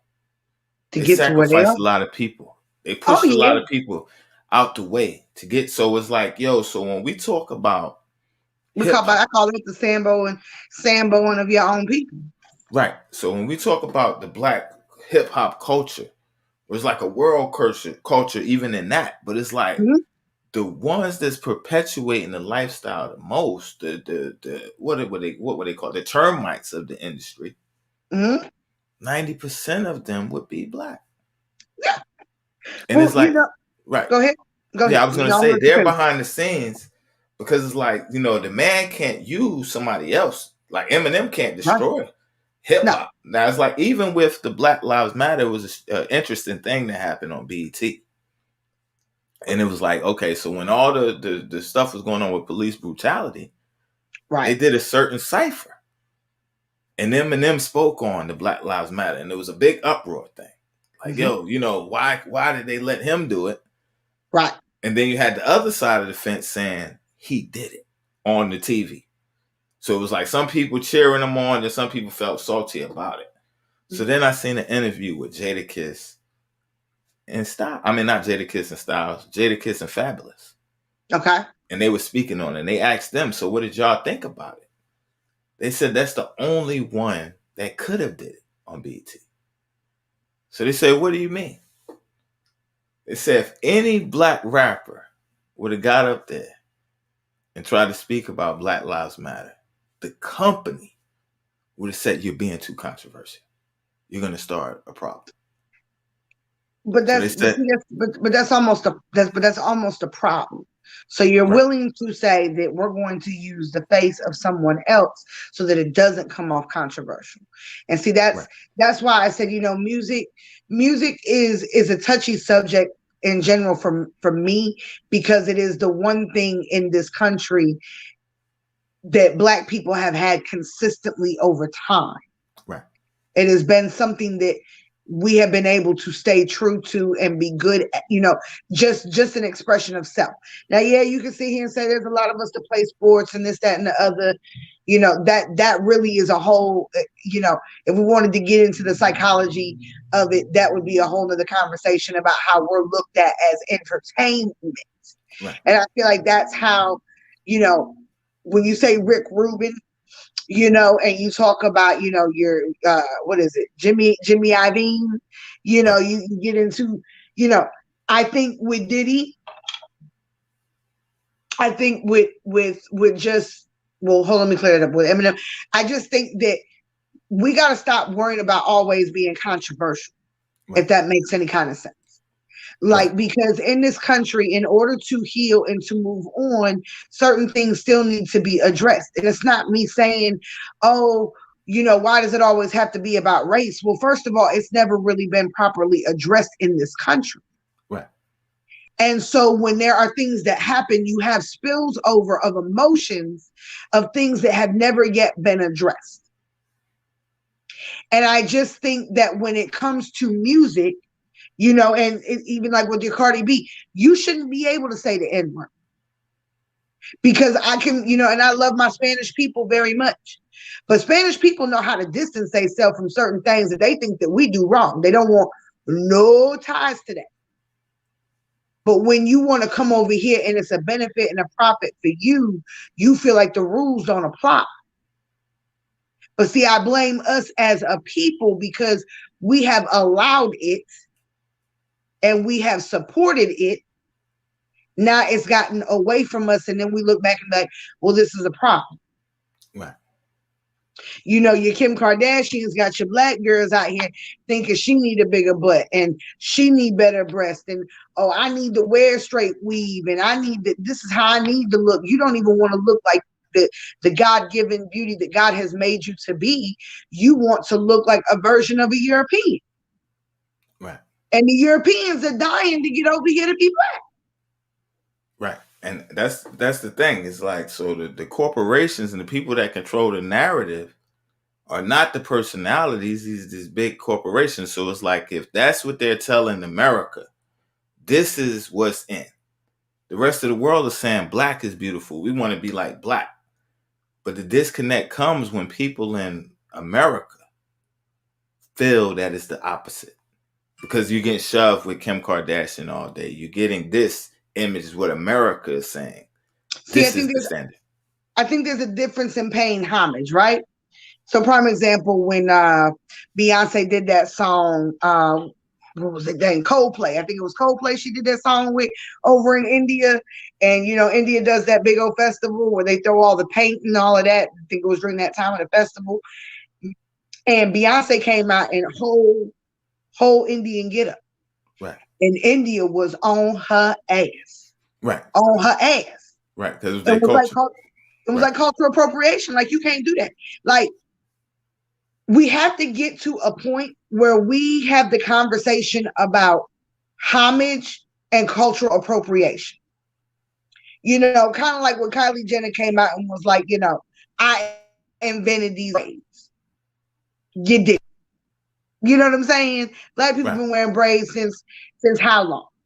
That's cultural for you to see. The problem with cultural appropriation to me is when you take something and you think that you invented it and you try to repackage it and you get all of this acknowledgement around it, but you're not paying the credit due to where it's due. Right. Now, if you want to wear braids, look, a lot of Black women will tell you they don't want other people wearing braids. But I can sit here and say, you know what? If you want to wear braids, that's on you. But don't take it and make it like it's something you created. Right. Pay homage where homage is due. Right. And I think that part of the lack of seeing that, right? Because if you think about it, when we talk about the image of the 90s and things like that, and I talk about my sisters, and I just think about, it's kind of interesting now looking back, because what was the lady's name? maybe Cruz or you can remember it. Her name was Susan something, and she used to come out with the videos for the Buns of Steel. And all the women was doing the Buns of Steel, right? Right. And I can remember back then that not all black women had butts. Some of us did, some of us didn't. You know, it was kind of like one of those things where you had what you kind of had what you had. Right. And I think that we've been suffering issues in our culture for a long time.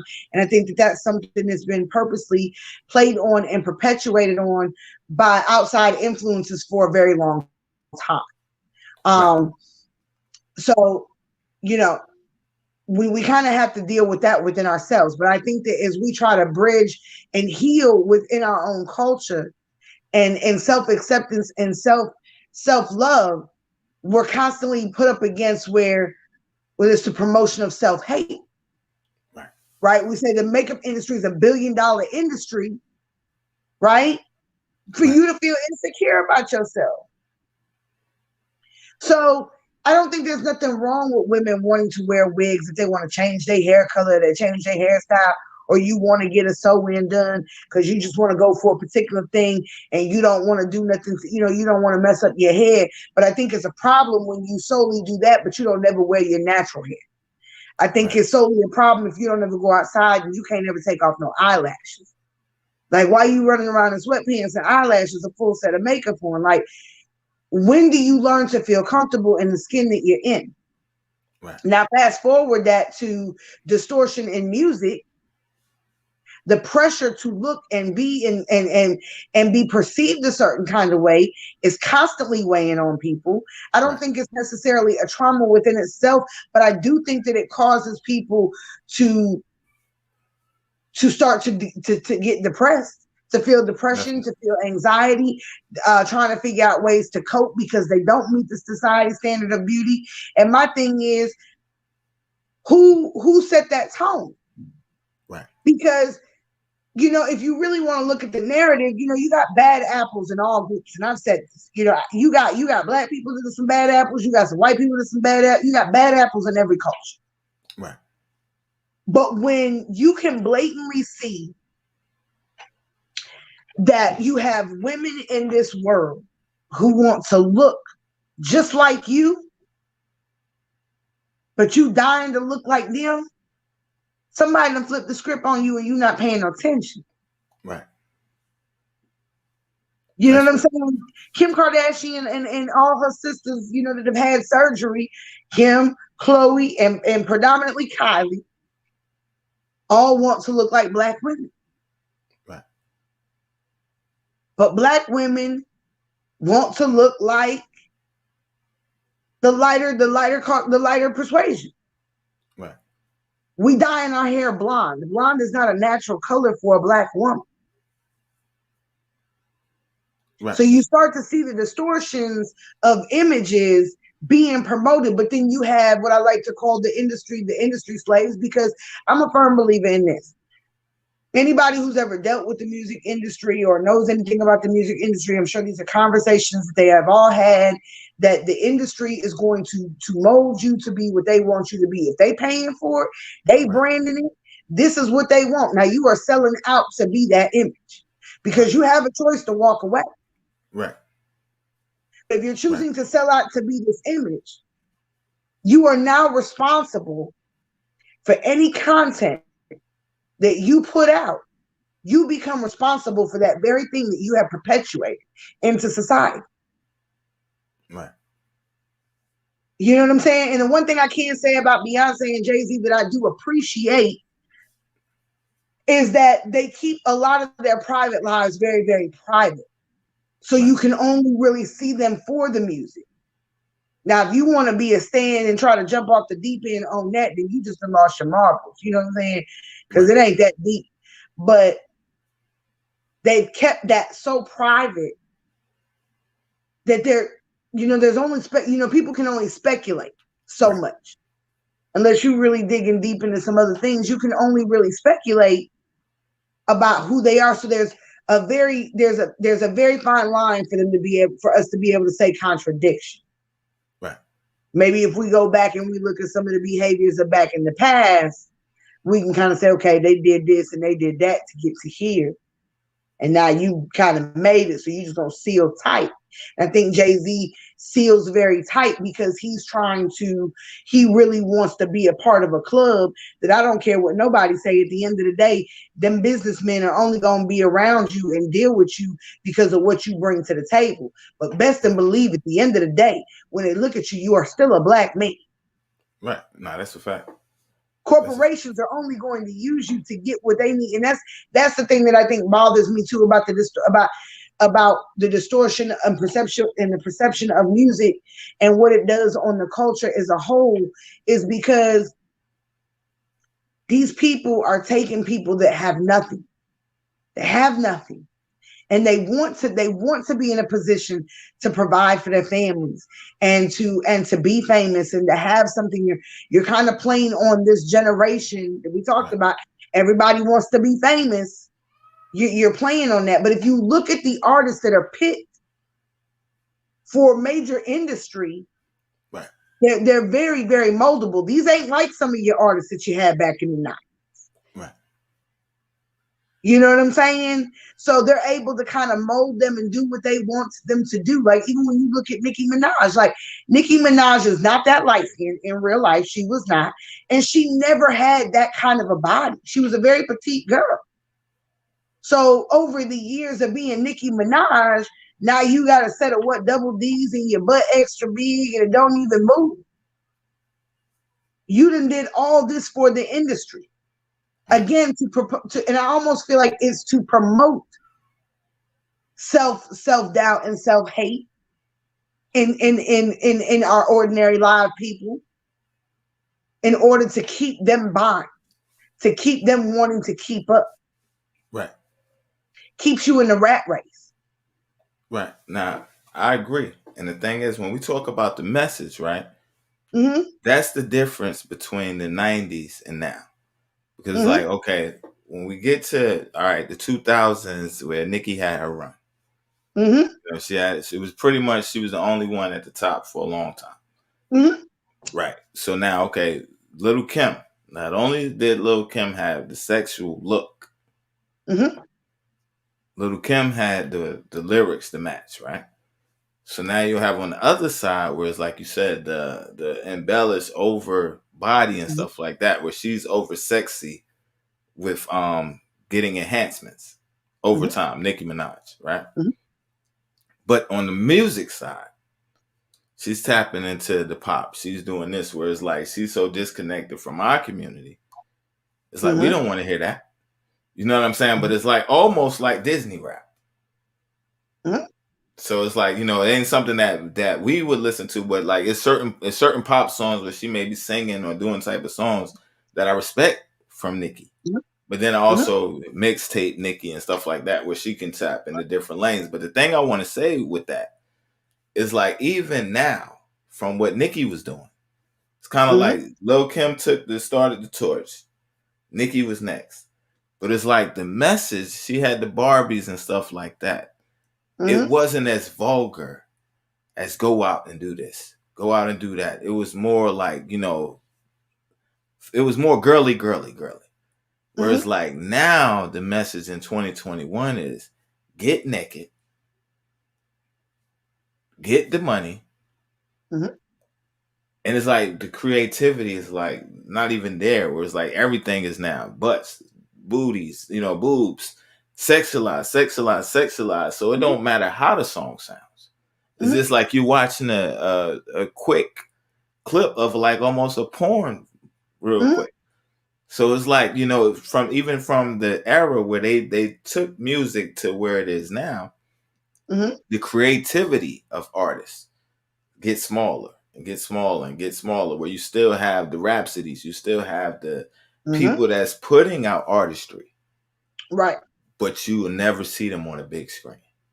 It's like, yo, you can be as creative as you want over there. But if you want to come over here and play in this league, this is what's selling. So now the perception is that people on the outside, this person ain't successful. They're not all over the TV. They're not trending. which we know is not true because success is not the fame. Some of the most successful people, you can walk up to them in the store, wouldn't even know who they were. Mm-hmm. Business owners and stuff like that. So it's like, first of all, they got people distorted thinking. The louder you are, the more you're, the glitterly you look, the more successful you are, which is the first distortion. Mm-hmm. The second distortion is because this is what's in rotation, or this is what we're playing on the radio. You're the more talented person, which is Mm-hmm. not. Then it's like, okay, now we take the entertainment side of movies and videos. If Mm-hmm. you don't have the big over what is the word I'm trying to say? Over enhanced model in your video. Mm-hmm. That ain't gonna cut it. You got to go get one of them big booty girls, yo. This is what the guys are saying when you shoot a video. You need a big car. We need to go over here because that's the standard now, which is a distortion. Because, like you said, it's so far from who we are. It's not reality. Well, it's implanting. It's implanting. You can really take this to a really deep level in itself, and music. If I can promote, or I can hijack the mind and plant what I want to plant inside, so that I can create the masses to do this. Right. It's a great weapon. It's a great weapon. I mean, look at Little Nas X. Right. He came out with the Satan shit. Right. 666 pairs. We all know what 666 means. Right. But that's black folks. Especially black folks. We all had a big mama, somebody to put in church. You know what I'm saying? So right. But that's the long game for them. That's what I'm saying. So when we attack it. But the shoe sold out. Right. In 2 minutes. Right. But that's what I'm saying. It's like we as a community, it's the same thing. It's like, the industry, they set the tone. Yes. A year or two ago with the Old Town Road. Yes. Was a record. All the kids loved it. This wasn't a grown people song. This was a kid's song. I remember going to my kid's school and they're playing this song at the graduations. They're playing this at the fields. This is a big thing. So now his fan base is children. But what's interesting about that Old Town Road song was that when it was done and they saw the success it was getting, country refused to play it unless they had got one of their own artists on. Right. You know what I'm saying? And so I kind of looked at that as saying, okay, you're speaking volumes in that regard in itself. But yes, now here you are, Old Town Road don't sound like a bad song. Right. But now you done came out with Call Me By My Name. Right. And you sliding down a stripper pole to hell giving the devil a lap dance. Right. That's what I'm trying to say. So when they did the Old Town Road, they planted the seed in our kids. Oh, yeah. Because this is black schools they're planting in. So it's like, okay, so now as parents, we thinking, okay, Little Nas X, he's the Old Town Road kid. Right. Now, those parents that's not listening to see what their kids are listening, they say, yo, what you listening to? Oh, Little Nas X's new album. Okay, that's the Old Town Road guy. Because they already presented him as good. He's for the kids. Now his follow-up single, like you said, he's sliding down to hell, giving the devil a lap dance, selling shoes. But who's the market target people they're presenting this to? Well, it's to the children. It's really they want that generation, right? Because they know our generation ain't gonna have it. Right. So that's the thing. So it's like these businesses, they're strategic enough to know. Like when they bring in a Cardi B, they already know where Cardi B is going to be 10 years from now. Like, yo, this is how we're going to mold you. Then we're going to do this. Once this phase hits, then we're going to die. So the same thing with Lil Nas X and all these other people. It's like they pick who they want. Even Beyonce and Jay-Z. I'm not a big fan of either. No. And the reason I say that is because talented, yes, they're talented, but they have a machine behind them. So it's like a lot of the momentum and a lot of the things they get is because it's advertisement. It's no different than Well, Walmart. That's why they're the biggest company, because they're doing a lot of advertising. They spend a lot of right. money. So Jay-Z and Beyonce, they have a business mind. Well, Beyonce wouldn't be who she is if it wasn't for Rihanna, and that we all know that. And that's a whole, you can't bring that up to people that are Beyonce fans. They don't want to hear it. And I'm like, Right. if it wasn't for Rihanna, Jay-Z wouldn't have had the money to back Beyonce Right. the way that she was promoted. And Rihanna still can't do music because of that contract. So any music that she does, she doesn't have. She won't is as a feature. She just does not put her name on it, so she doesn't make any money off it. Right. But I think that's that was that I believe the Beyonce era really was a major shift for me in being able to see how the industry worked. Like I said, I've watched the TLC story about how they got screwed. You'll hear a lot of the 90s artists come out and they'll talk about their contracts and just what happened and how most of them just wanted to make music, but they didn't think they were going to get this ripped off. You know what I'm saying? And you look at Diddy, and that's why I said Diddy being a black man and being a mogul in this business. Why is it that everybody that you sign either does one album and they never do another album? Like Day 26, it was a great boy band. Right. One album and it just crumbled. Like Diddy's known for crushing artists, but I just started to see that shift when Beyonce kind of left Destiny's Child. And I said, okay, Rihanna was doing a thing. Rihanna was big at this time. She was doing a thing. A lot of people liked Rihanna. I liked Rihanna as an artist. And then all of a sudden, you just see this saturated market of Beyonce. Right. And if you really look at the industry now, like look at it on a corporate level, like you're saying, there is no competition. Right. They moved them all out the way. So you don't have SWV and TLC and 702s and Brownstones, and you don't have any of those. You don't have your Heather Hudleys and your Jill Scotts and your Lauryn Hills and all these different, and everybody was thriving. Now it's just one person. She's been on top forever. And you're right. After Little Kim, it went to Trina. After Trina, it became, Nicki Minaj. After Nicki Minaj, it kind of became a little bit of both Cardi B and Meg Thee Stallion. Right. And that's it. Right. But it's like, even in that, it's like the thing about it, and it's crazy because like the media controls the narrative.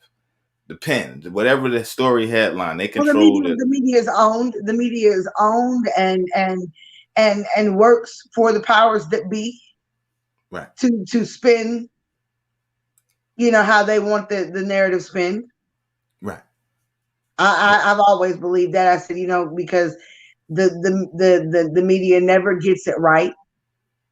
And we know that they've been bought since, early mid 1900s, but they're bought and they publish what they're supposed to. Because if they publish against the narrative, there's usually consequences for them on the other side of that. So definitely true. And it's like a lot of the pure artists and a lot of our greats, it's like once they stop playing the game, it's kind of like now they tarnish your reputation, now they destroy your name. And it's like, it's even those artists that's like, we talking about clearing the way where they get the competition out, where it's like, well, I see your potential, and your potential is going to mess with my money, or it's going to mess with my brand, or it's going to mess with what I'm trying to do. So let me sign you, but I'm going to put you on the shelf, and you'll never see the light of day. Where it's like, so now you have all these corporations that's controlling the narrative. So it's like, the thing is, that's the most heartbreaking. Being an artist and being in the music business is like, even the gangster rappers or the people that really live that life, to them, that's a way out. So I don't have to sell drugs.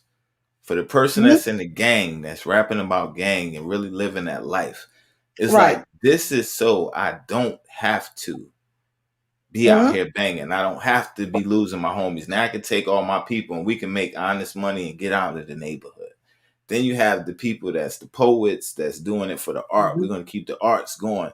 So it's like Oh yeah. everybody has their reasons for why they're representing. But then you have the corporation that don't care nothing about the culture.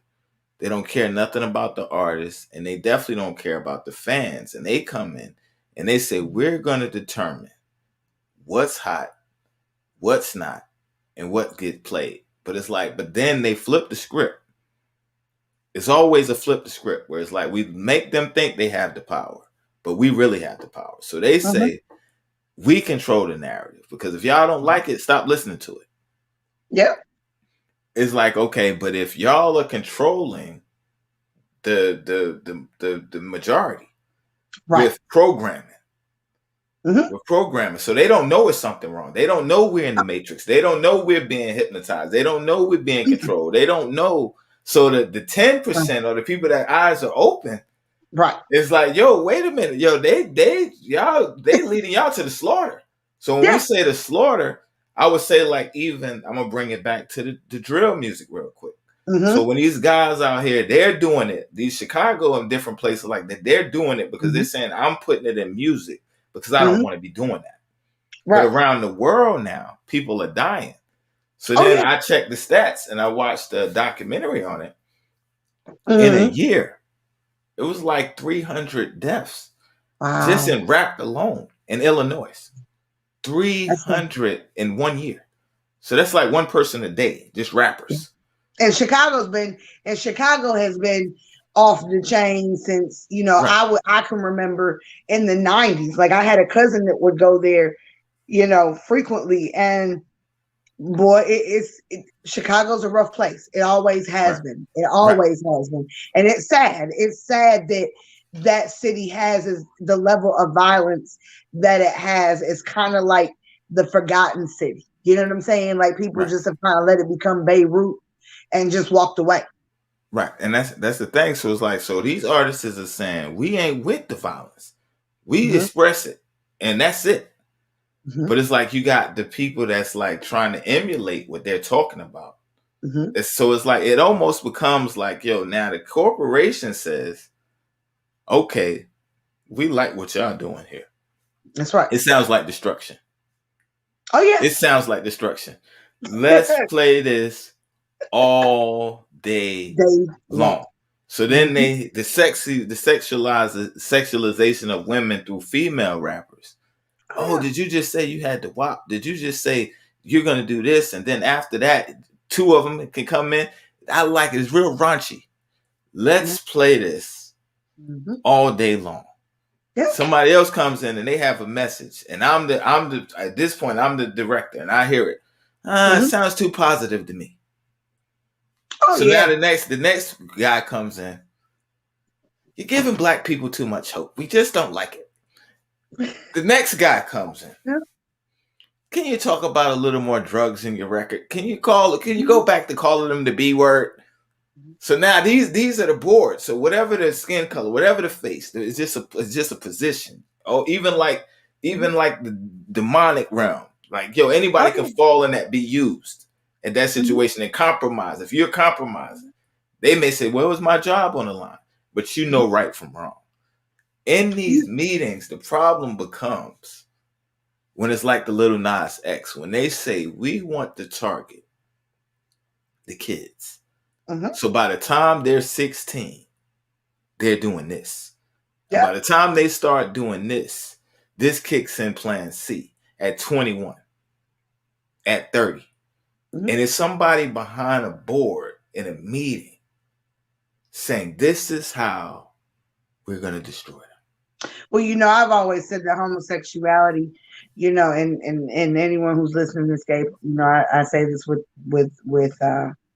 no malice in my heart. You know what I'm saying? Because I care for every human being in the world.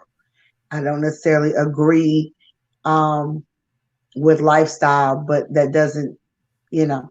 My thing is this: homosexuality is a win because they can't populate. You know what I'm saying?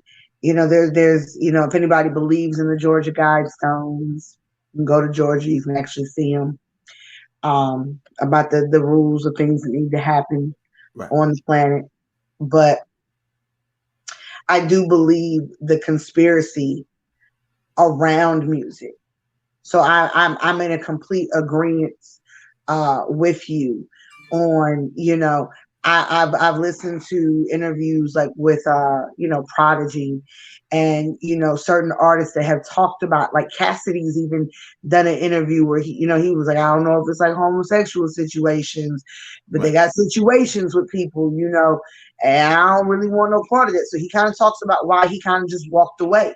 But you hear Prodigy talk about, you know, when I think that the 90s culture was saturated and it was like that, I do think that more corporations of music, music industry, music companies really wanted to try to tap on board to this particular genre that was really taking off. And it was Right. an opportunity to make money, but it was also an opportunity. How can we get in here and control the narrative? But the thing that I've always said is it's an unfortunate slope for Black people, because it was something that belonged to us. And it was something that we weren't educated enough about or really familiar with enough to go into this and really have a conscious decision about how to control, the music that we put out, because we are the talent.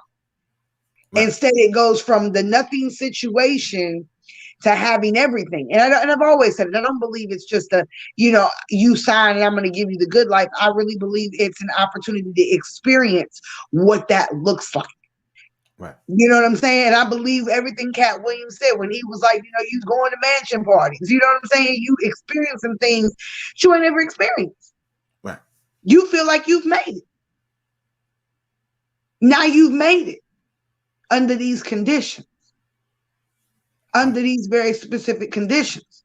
I've even said that about just Blacks in the industry, period. It doesn't matter what genre or what we're talking about. We're talking about film, just like we talked about, like when Kevin Hart left his first wife, Right. who admitted that she was the one that wrote all the jokes. Wow. But he got to Hollywood, and now he's with someone who, and it was sad how the narrative was played, because she was a lighter skinned woman. Right. Versus his wife. So number one, they've already played on the colorism that we already have within our own culture. They played on that. They Right. played on how she physically looked over to his wife. And I always said it really ain't had nothing to do with that, because industry people have a tendency to only mess with industry people. Right. And I don't think it's necessarily just about money, but I believe it's about what the industry embodies and what goes on behind closed doors. And I think that they need people to be together that are going to endorse or promote what it is that they're doing, to continue to encourage that. Where Right. someone on the outside has an ability to kind of look at things differently. Like I've always said, why does everybody wear sunglasses when they do an interview? Right. What is it that you don't want people to see? So I think the drug culture in the industry has really grown because of a lot of things that we don't see behind the scenes. I mean, we've heard about how many times Chris Brown has had, situations with drugs. Right. You know what I'm saying? So it's kind of like these men, they go into the industry, they come out, heavily tattooed. You got this whole little extra swag about them, but they're super doped up, super drugged out. And it's like, are you doing that to mask now what it is that you've done for the very thing that you thought that you wanted? That you really realize, like you said, it's smoke and mirrors behind this. Right. You gonna play the game. Right. But see, independent artists have an opportunity. I think what bothers me about the independent artists a lot of times is some of the same perpetuation of what the music industry is already doing. Right. Because you have some independent artists who generally just want to be independent. But you got some independent artists who only want to be independent until they get picked there up. comes an opportunity. Right. But you got to remind yourself, what is it that you're promoting? Because whatever we take in consciously has a stronger effect on our subconscious. Right. And we will start to mirror the very thing that we take in. God likes to say, you basically are what you feed your spirit. Right. If you feed your spirit destruction and negativity, you're going to become destruction and negativity. Right. But music is also a great distraction. I like to say there's so much going on in the world right now. Right. We got the Black Lives Matter, the Antifa. We got and I've always said it too. Some people can get mad about this, but some of this killings of Black people, I think that this is, there's patsies for everything. Right. There's patsies for everything, but I think that this is something that is perpetuated heavy because of division. I think that, as much as we do talk about race and culture, at the end of the day, division of the people is, if you can divide the country, you can run the country. Right. A people divided is not a people united. You have better control. But I don't think it's my generation that they want. I believe it's the generation, like I said, about 24, 25 and under. Right. They want that generation. And, if they can keep them chasing their tails with insecurities, buying the lifestyle, trying to buy this lifestyle, keep them constantly entertained and busy about something, then they can constantly work on the agenda without ever being caught red-handed and people saying, hey, well, what are you doing? Right. And we don't pay enough attention to that.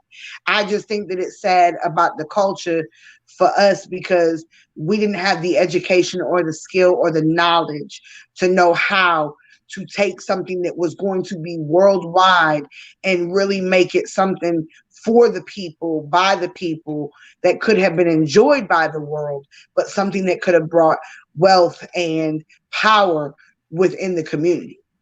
Right. And I definitely agree. And I see the same problem in Black businesses. Mm-hmm. I see it in the music business. Mm-hmm. I see it in the world as a whole. It's like it's a hard thing for Black people to come together. Oh, It's a yeah. hard thing for Black people to work together. Mm-hmm. But I think, again, that goes back to conditioning, programming, because it's like, even in that, we say, okay, we take the culture back, Mm-hmm. right? It's indie artists, indie hairstylists, indie whatever, Mm-hmm. independent, Black owned, everything. Mm-hmm. And it's so hard for them to get off the ground. It's so hard for them to get support. So it's like back to, if the original statement that they said was true, Mm-hmm. if people didn't like it, they wouldn't play it. But it's like, I hear a lot of people saying, yo, I don't like the way the direction. I don't like this. But Mm-hmm. it's like, as long as they're paying for this advertisement slot, Mm-hmm. it's trick knowledge where it's making you think this is what people, this is the end. Or like we were talking about with the images, how they make the Black woman feel like the Mm-hmm. lighter the better. But Right. it's like, then when you travel abroad and you go to different countries, some countries like bigger women. Some Mm-hmm. people like the darker the woman. But Mm-hmm. it's like these stories or these narratives never get written in America. So it's like the women that, until they go or they hear from somebody else, like they like other women like that over there. Mm-hmm. Because you, in America, the only narrative you hear, you have to look like this. Mm-hmm. And it's like, so now the world is looking like, y'all tripping. Y'all don't even know, like the world is looking at Americans. Like, yo, y'all shaming the Black woman or the darker the skin. And it's like, yo, we worship that. What is wrong with you guys? Mm-hmm. But it's That's the, very true in certain parts of Africa. The closer to South Africa they are, the more they have a tendency to want to bleach their skin and do things to their hair. But in a lot of places in Northern Africa, they are very much true to their roots. And they say they don't like us American Black folks because we're too westernized. right. You know what I'm saying? We become westernized with Western culture and ideology. But I don't know if anybody on here has ever read the Willie Lynch letter, but I've always said it, and me and my husband said it. If you read the letter in its entirety, you can almost feel the devil himself in the details. Like the way it was written was so sophisticated for the 1800s. And he talked about how this very thing, if implemented right, would last 300 to 400 years And it after is. implementation. And it is. We're We still see it. stuck. We're still struggling those effects, and that's why I said, in the one video, the first video when I talked about uh, Joy DeGruy and her post-traumatic, slave syndrome, there is so much truth to that. There's so much truth to I think her name is Stephanie. I want to think what it is. She is I want to say she's a US. I think she's a defense attorney, and I think her husband's like a prosecutor, which is kind of Wow. interesting. But she's the one that wrote the book on the new Jim Crow. Right. Phenomenal book. Phenomenal book. There's another book I can't think of who it's by, but it's called Slavery by Another Name. Right. Like you can really, really see these people's research and Right. really see how we are feeling so many post-traumatic effects that's been passed down generationally, and yet we as a country can't move forward because we don't want to address it. So I think when we talk about cultural appropriation, the reason that bothers so many of us is because, hey, we're not saying you're directly responsible, but your culture may be responsible. We quite kind of ain't healed all the way yet.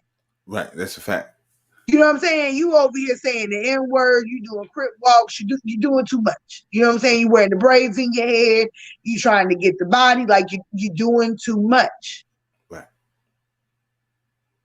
And what it does to our self-esteem. You know what I'm saying? Or our women's self-esteem, even our men. Right.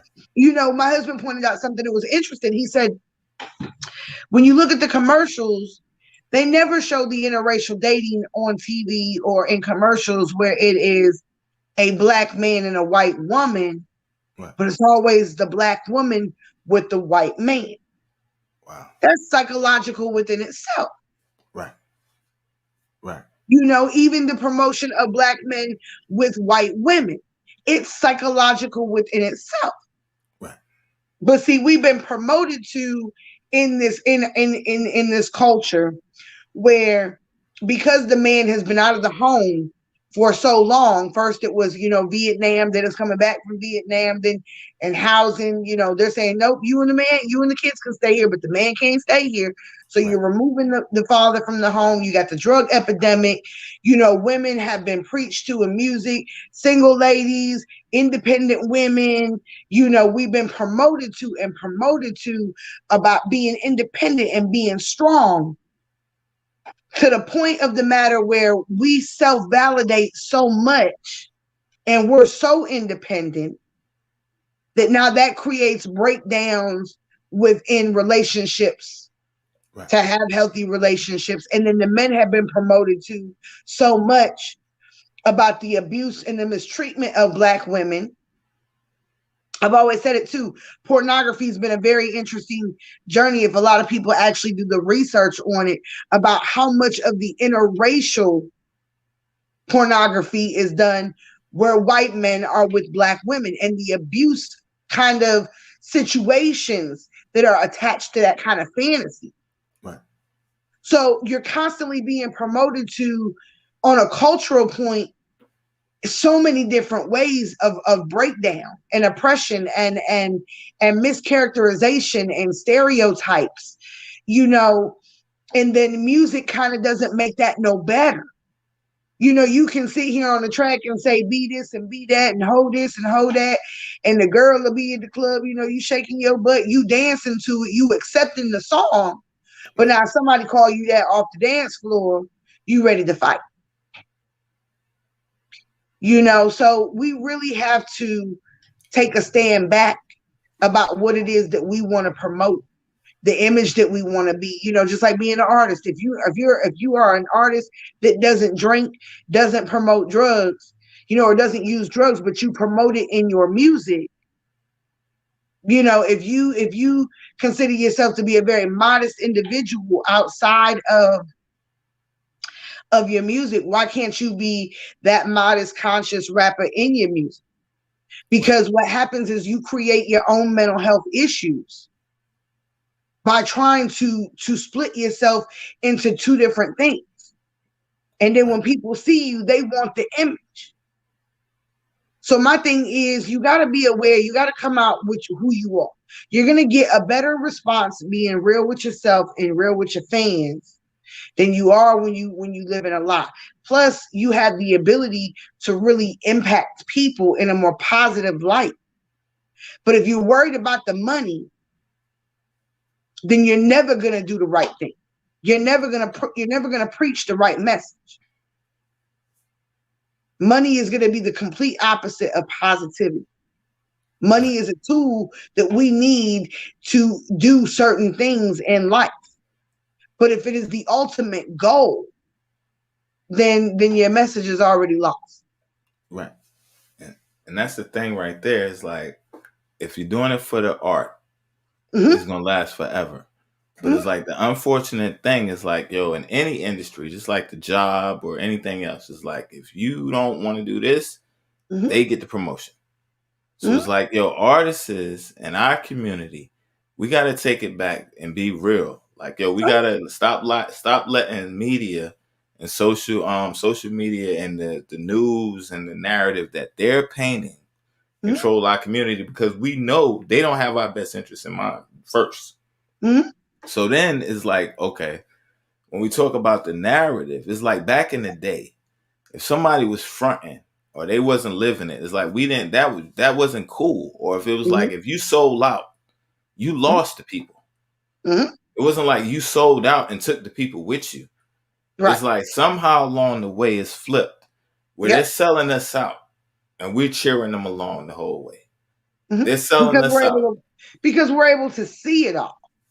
We're Right. able to see it all. We feel like, even if the social media accounts were ran by publicists, this generation feels a personal direct connection. Right. They're able to watch their videos and see them navigate regular life and, be a part of this thing. So they start to directly attach to this person, and that's why I'm going to follow them anywhere that, she wouldn't lie about that. She wouldn't do that. We're no Right. longer using the common sense fact. Right. We're no longer putting two and two together, like you were saying in the first one that we talked about when we talked about trauma. Cardi B selling out for a Birkin bag. You Right. letting this man mistreat you and abuse you. Now that's become the narrative with women today. Is Right. you know what? As long as he take care of me and I don't know nothing about it, I'm good. Right. So we're no longer promoting loyalty and honesty and monogamy. We're Right. promoting a sex-free culture.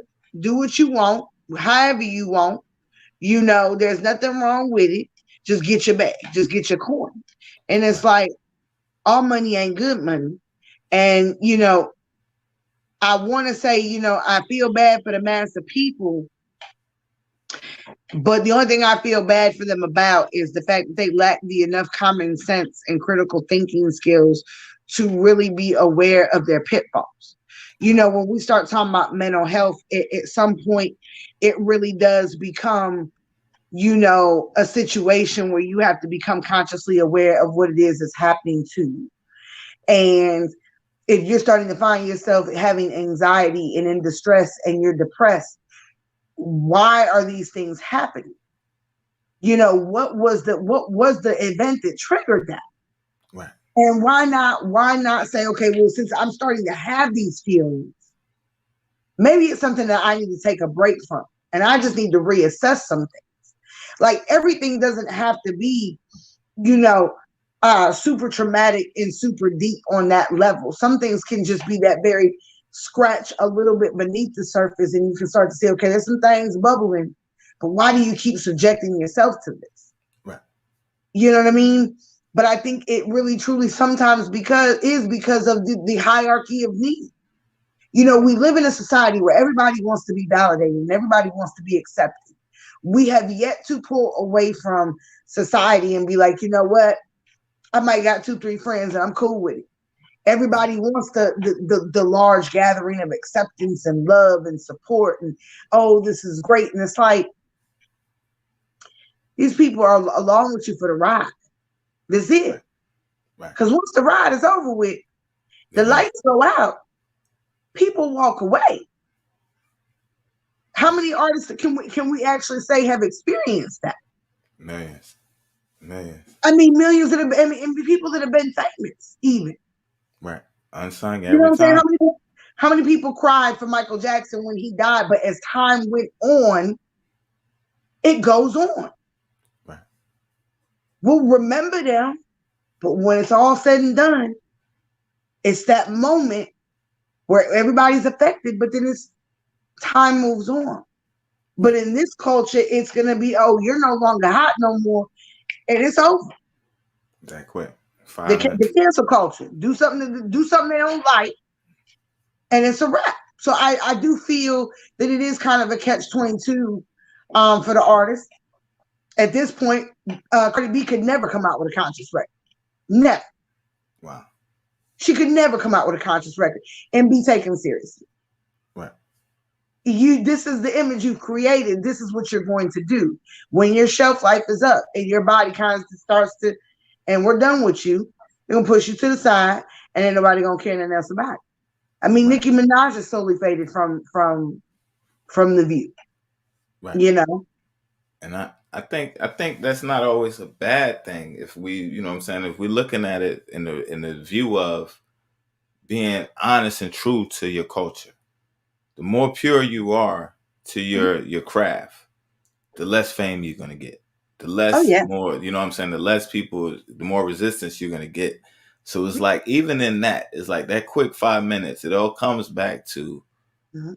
are you willing to compromise for Mhm. that 5 minutes? You know what I'm saying? So it's like even the biggest stars, they Mhm. all come down. So it's like we watch the unsungs, we see the movies, and it's like they was on top. They Mhm. all come back down. And it's like the thing is, what did you make with that time? That defines who you were. So even if we're talking about the Michael Jacksons, it was a time when Michael Jackson was great. Mhm. In my lifetime, I remember a time when Michael Jackson was in the same boat as R. Kelly, where Mhm. nobody black wanted to be associated with him. Oh yeah. But it's like now, okay, time passes. He Mhm. drops a couple records. We haven't heard from him. He's the best thing since sliced bread again. Yeah. Everybody's back with you again. Yeah. He passes away. Everybody loves him. Yo, Mike was the greatest all time. But it's like, where was his flowers in that 15-year span of his hardest times where people were making accusations? People were saying this. Where were the character witnesses saying, nah, he was a good dude? The Mhm. Whitney Houstons, the Bobby Browns, they was Mhm. all. I remember Bobby Brown was the Oh king yeah. of R&B at one point. Oh yeah. The biggest, that's how he wound up with the Whitneys and the Janets and all Oh this stuff. So it's like, so now yeah. Mhm. it's all coming down. It was a song, Champagne, when it all comes down, or Yeah. something Yeah. like that. Love come down or whatever. Yeah, now it's coming down. It's coming out. Nobody wanted to be associated with Bobby. No. Nobody wanted to be associated with Whitney. No. It's like, yo, and it's like in their vulnerable times, and Whitney Houston is one of my favorite singers. It's like in their most vulnerable times is when people, the media, Mhm. that industry, they want to kick you when you're down. Jay-Z Oh said yeah. they build you up to break you down, to Oh yeah. build you up just to kill you again. Oh And it's yeah. like, so when we talk about this industry, it's like, yo, so even our greats, it's like, yo, when you're at your lowest moment, that's when they put the camera on you. Yo, look at him now. Mhm. Let's I've expose him. I've always said I want to know what the end for Jay-Z and Beyonce will actually look like with the industry, Right. because I've managed to say that they will never let this, no black man that I can recall has had a completely untarnished legacy Right. on their way out. I mean, look at Bill Cosby. Right. Bill Cosby, right at the end, when you remember Bill Cosby, you remember him for the Cosby, but you will always remember you will remember the scandal. Right. Same thing with Kobe Bryant. Some people could say, hey, yeah, but y'all remember that scandal. You know what I'm saying? Like, there's always something around that looms. My thing with the Michael Jackson thing is, we could sit here and say that it happened. There are some people that are very adamant. I want to believe that I believe that something happened. To the extent, I don't know, because I believe that industry did some things to Michael. Right. His father was very abusive. So I can only imagine what the industry did to him. But it was on his high note of success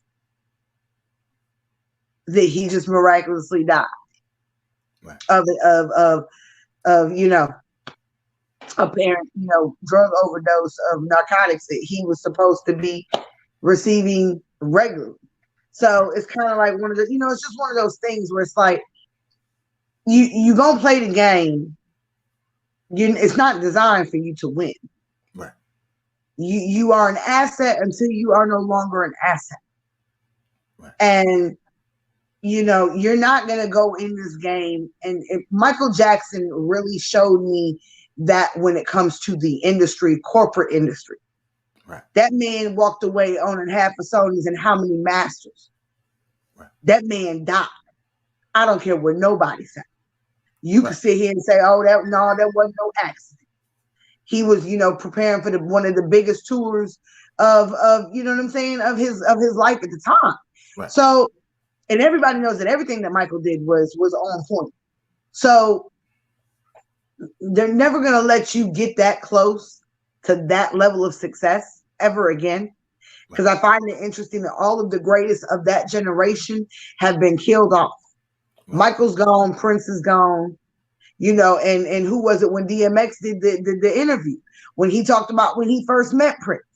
Right. And Prince was talking to him about the symbol and why he switched to the symbol, and he asked DMX, DMX was like, "I'd love to do some music with you."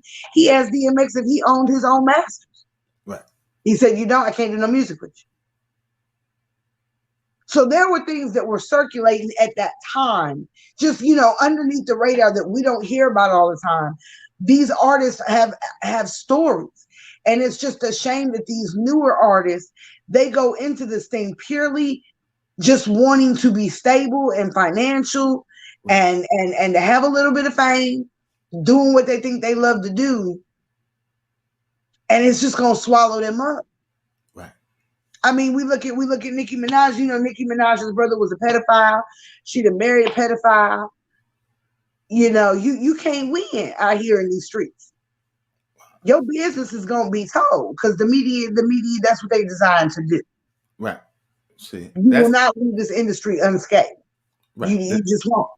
The thing is with the media and the social media, right? Now you have people that can expose truth and stuff like that. But the thing is that I've learned from journalism, period, right? It's like the more money you have. So it's not even about who lived to tell the story. Nowadays, like, if you have the money, you can make it truth. And it's like, when I say what I mean by that is, okay, so like, say if I had some information, I seen something or overheard something, I didn't want it. I mean, they didn't want me to know. Then I say, okay, I'm gonna expose it on the proof. They find out about it. They drop an article. This is the power of journalism nowadays.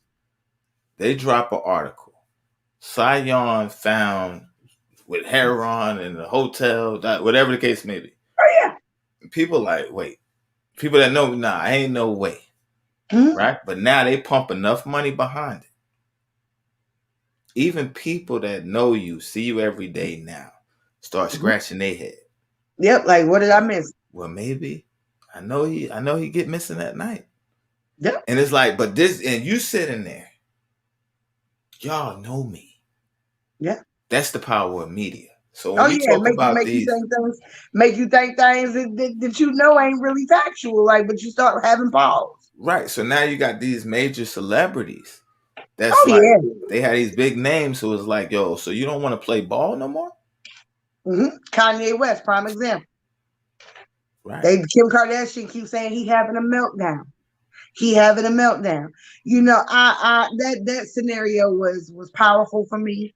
When he did that rant, you know, his last major rant, where he Right. said, "Don't accept no imitations of me," and he was talking about radio, and he was talking about how they saturate radio and how they pick certain songs. And I always said, you know, the reason his relationship with Jay-Z didn't make it is because Kanye West was a live wire. Right. Kanye West was a risk. He was a liability. Right. And I said, I said, you know, something about this blonde hair. I don't fool with it. I said, but I said, every time something happened drastic, these black artists coming out with this blonde hair, and he come out of that hospital, blonde hair, and the media did kind of mess up because his trainer was like, well, you know, he's regained his memory. And I'm thinking, well, if he's dehydrated, his memory should have just been fine. Right. So what he needed to regain memory from. Right. And after that, he was just kind of out there, like almost like his programming had broke. Right. And then all of a sudden they bring him back together. You know what I'm saying? And then ever since then, he been kind of in these little stints, and he's been talking about the Kardashians. You know, they want to take his money. You know, they want to do these things. And I'm just like, and Kim keeps talking about he having another breakdown, he having another meltdown. And I said, they're going to destroy you. Right. They're going to destroy you, you know, and it's an unfortunate thing. I mean, I just felt like with the Kardashians, period. If anybody looked at their track record, I don't know what to tell them. I said, everybody, right. Scott Disick, a raging alcoholic, you know, Lamar Odom, a crackhead, you know, just look at the track record of the women. I mean, you got Bruce Jenner, a icon of a male athlete, now as a transgender. Like, what's going on in this family? Right. Just having these many events with relationships. You know what I'm saying? But it's like we're just so dumbed down, right, that we don't see it. Right, the fame. People, for that 5 minutes of fame is like the greatest drug. People, he's even running for governor right now. Caitlyn running for governor now. So it's like the thing is like that fame, they'll do anything. And that's the distortion of it all, where it's like, you know, like the effects of that is because like, yo, we're on the outside looking in, and it's like almost, it's like we're in the Matrix. We really don't know. Is it the red pill or is it the blue pill? It's like, yo, they're saying this, but then sometimes you even have to question that. So it's like, you know, they're controlling us by just, it's not even control in a way like do that. It's more suggesting it. You know what I like to say? The devil don't want who he already can have. Right. So all these people that are willing to give up and sell out and to do anything for these 15 minutes of fame, the devil don't need you. He already got you. Right. It's the people that he can't have. It's the people that he won't. Those are the people he want to break down, because so many people are already lost to that system. That's why I said social media is a monster within itself. It has the ability to be a wonderful platform, right, but it also has the ability to be so self-destructive, because we want validation. Whether it's, you know, somebody hurt your feelings or somebody did, you want to take the story to social media and be like, guess what so-and-so did, or this is what they said, and this is da-da-da-da-da, and you want somebody to like it. Right. You're looking for that very thing to make you feel like, yeah. Right. You know what I'm saying? So you're constantly comparing yourself to people that you know don't look the way they look. You know, my thing is, again, if you trying to be like your Cardi B's and the Megan Thee Stallions, then you know, you need some self-reevaluation about your own traumas in your life. Right. That you want to be with someone who's going to lead you down a broken situation. Because you ain't gonna be nothing but thought it out there, looking crazy. Right. And if your brand is anything like that, then you know where your shelf life is going. And don't be a contradiction. You know, and I know that, you know, I thought we were thinking about we were going to have a guest, and I was thinking about something in the context of that. You know, mental health is a real issue. Right. Like it really is. And more so for me, I think, in this culture, trauma and substance abuse are the two biggest things that coincide with each other. Right. And if you're gonna be an industry, if you're gonna be a part of this industry, you really need to get yourself kind of worked out and really stamped on your own approval in a space where you feel good about whatever the brand is that you're about to put out there into the world. Right. You got to pick a lane and you got to stick in it and you got to stay there. Because it is unfortunate to me that when you think about how old little Kim is, every time you see her, she still tries to emulate that she is that same sex symbol that she was in the 90s. Right. That's what people expect of her at Right. this stage. You get what I'm saying? Right. So it's just one of those things where you really need to go into this with sound body of mind, clarity, and the alcohol and the drugs. They want you to be on drugs and lick it up and party it up because it's easier to control. Your Right. inhibitions is out the window. We can get you involved in scandals. Now, if you don't want to do A, B, C, and D, go ahead and pull your card right quick and be like, do you remember when? Right. Because we can leak this at any given time. Right. Gotcha. You're going to play ball one way or another. Right. You know what I'm saying? And I do agree with, also the artists that are really good that have been on like The Voice and what was it? Did he show the four? I think that he signs these amazing artists and he shelves them. Right. And puts them into contracts. I've heard about artists being in contracts for their life, the duration of their life. Right. Like you didn't go into this with no entertainment lawyer. You didn't go in. You ain't getting nobody to look at this. Right. Sometimes the entertainment lawyers, sometimes on the payroll. But that's what I'm saying. So my thing is, if you're going to sit down with a company to have a conversation about your brand, they want you. They say this is the contract. Our lawyers have overlooked it. If you can't say that you can spare a couple $100 to go get this contract looked at for your behalf by a third party, right, that's a problem. A big problem. You get what I'm saying? And somebody you can trust too. That's what I mean. Because like just because you pay somebody, so like they say, I'm the lawyer, and I've seen this happen to people. They go to they get the company sends them the thing. Say go get it looked at by a lawyer. You contact the lawyer. How much is you gonna charge me to do this? To look over it or whatever. So he say, okay, let's just say ballpark figure. He say, give me $1,500. The deal is for $1 million. He said, if you sign it, I'm gonna get a 10% cut of that. Right. So now we're talking about $100,000 plus the 15 that you was gonna give him originally. The company now contacts him. Say, yo, if you get him to sign, it's a bad deal. If you get him to sign, we'll give you $300,000. Yep. Now the lawyer has to make a conscious decision. Right. I can do the right thing and make $100,000 and some change, or I can get you to sign, and make $300,000. So if money is your motive, or if you don't have morals, a lot of people get corrupted that way. So now you're looking at the lawyer. I trusted you, and then he looks back at you and said, "If $100,000, $300,000, which one would you have took?" Most people that's in that mind were stopping their tracks.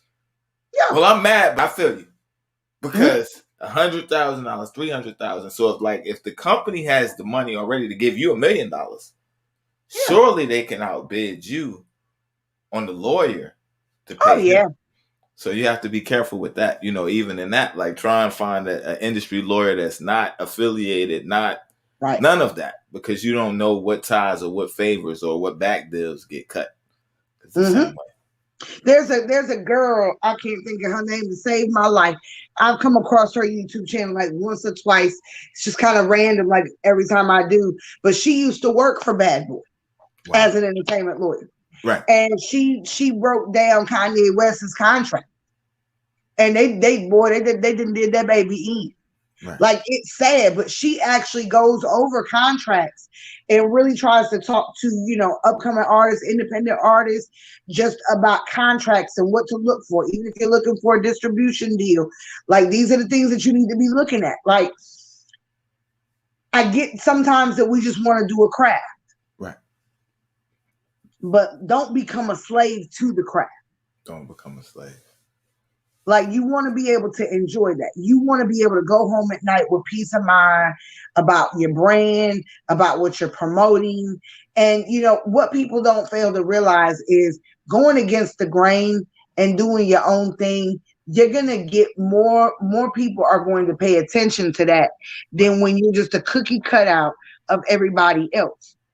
Right. Because if you really look at music over the course of time, there is genres across the way for people to enjoy. Right. There's different types of hip hop. Like I said, you got your street hip hop. You got, your hip hop that make you feel good, just make you want to dance a little bit. Right. You got your R&Bs. Like, don't be afraid to be in your lane that feels comfortable for you. Right. Now, we could sit here and say Rhapsody will never be mainstream, but she's got followers. She's got people that are looking for those albums to drop when they drop. Right. And they're going to be consistent in liking her music. Right.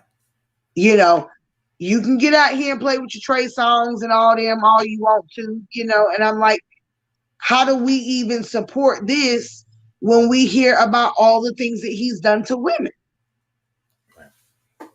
That's the funny thing about it. People pick and choose. It's like the sexier they are, they get a pass, or the more talented they are, they get a pass, and it's like that's a distortion. Well, you hear about Usher and all his charges with the herpes. You hear about Marcus Houston. We know what Chris Stokes did to those boys, but Marcus Houston turns around and marries his daughter. Wow. It's dang near 20 years her senior. Like, if that don't look like some red flag-ish stuff, I don't know. Like, so I tell people, be conscious of who you follow. Be aware of what you feed your spirit. Like, if you willing to feed your spirit, music like WAP and bees and hoes, and you're willing to just be a part of the following of masses that thinks it's okay to watch somebody slide down a stripper pole from heaven to hell to giving the devil a lap dance. Like, if you're okay with embodying these very things, right, then and your spirit don't reach out to you and be like, hey, you've already kind of attached yourself and you no longer have discernment for that. Right. You kind of went too far. You're kind of too far out there.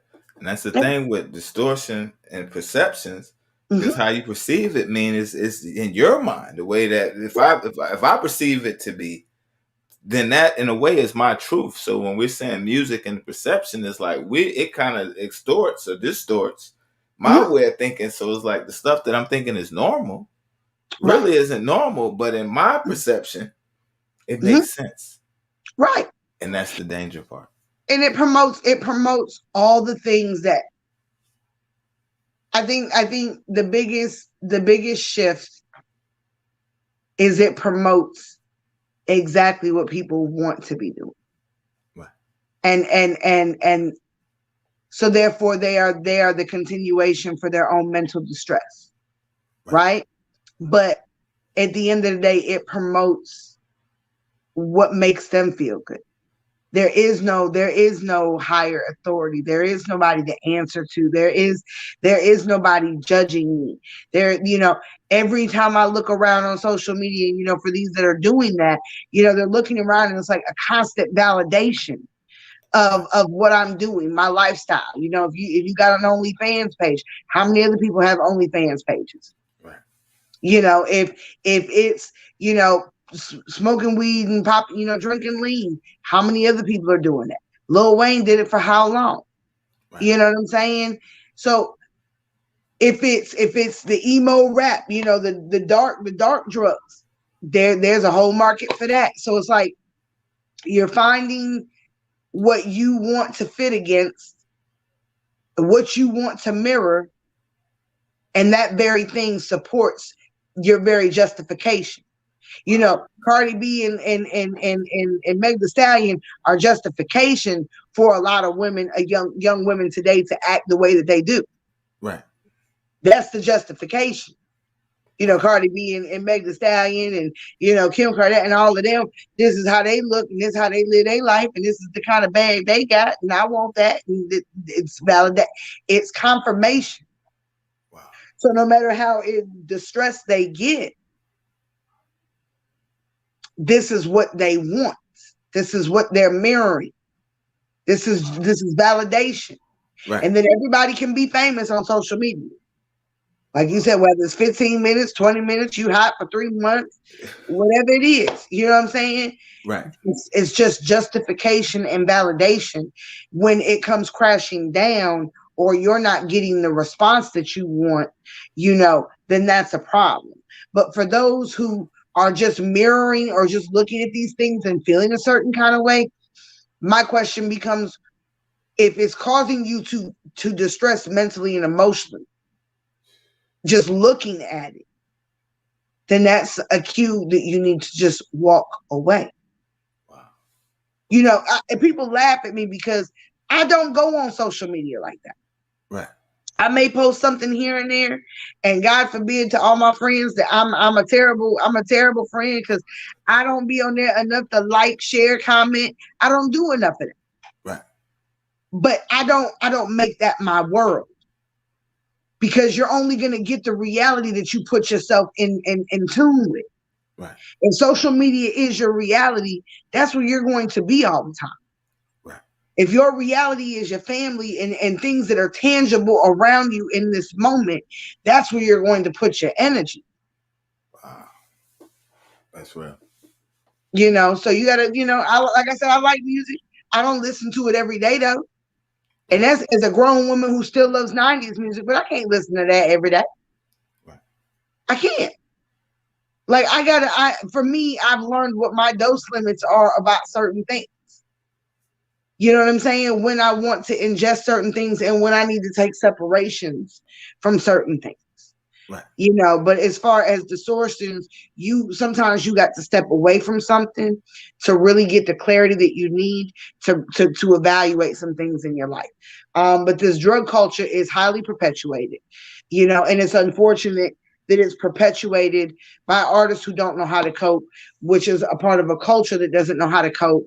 So we're just kind of perpetuating the cycle of continued substance abuse, and these drugs are getting harder and harder. Like the opioid epidemic is just out of control. Like I've never seen nothing like it. Like we can say that it was big in the 70s. At this moment right now, it is one of the hottest drugs in the world, at least in America. Right. Opioids, right. Heroin, painkillers, like this is real. When they said Juice WRLD took like 21 Percocets, I was like, oh, he dead. He was dead, but he even got, because he had the stuff on the plane. Right. And instead of just, going through the motions with it, he took all 21 pills. What did you think was going to happen? Right. Little Pete, he on drugs. He died. They let that boy sit there in that dang on bus before that show. He must have sat in the same position for like anywhere from 12 to 8 hours, and he didn't move once. Everybody said he was asleep. I said, don't nobody sleep in the same position. Right. But they heard him gurgling at one point. And I didn't notice because I've never been around somebody who's used heroin. I mean, I've been around somebody who's used heroin, but I've never been around them while they were like in the process of dying. Right. And the coroner had said, well, they would have known that he was dying because he would have been making this rattling noise. Like he's gasping for air, like he's rattling. Right. And some people that were on the bus said that they had walked past him and they heard that, but they just thought he was snoring. And he said that's what they call the death rattle. He said that he was dying right in front of him. Like, but at what point of the perpetuation of the drug culture, and that's another thing too, you around these entourages and you around these handlers, these people who just want to be a part of what you got going on, they're not going to say no to you.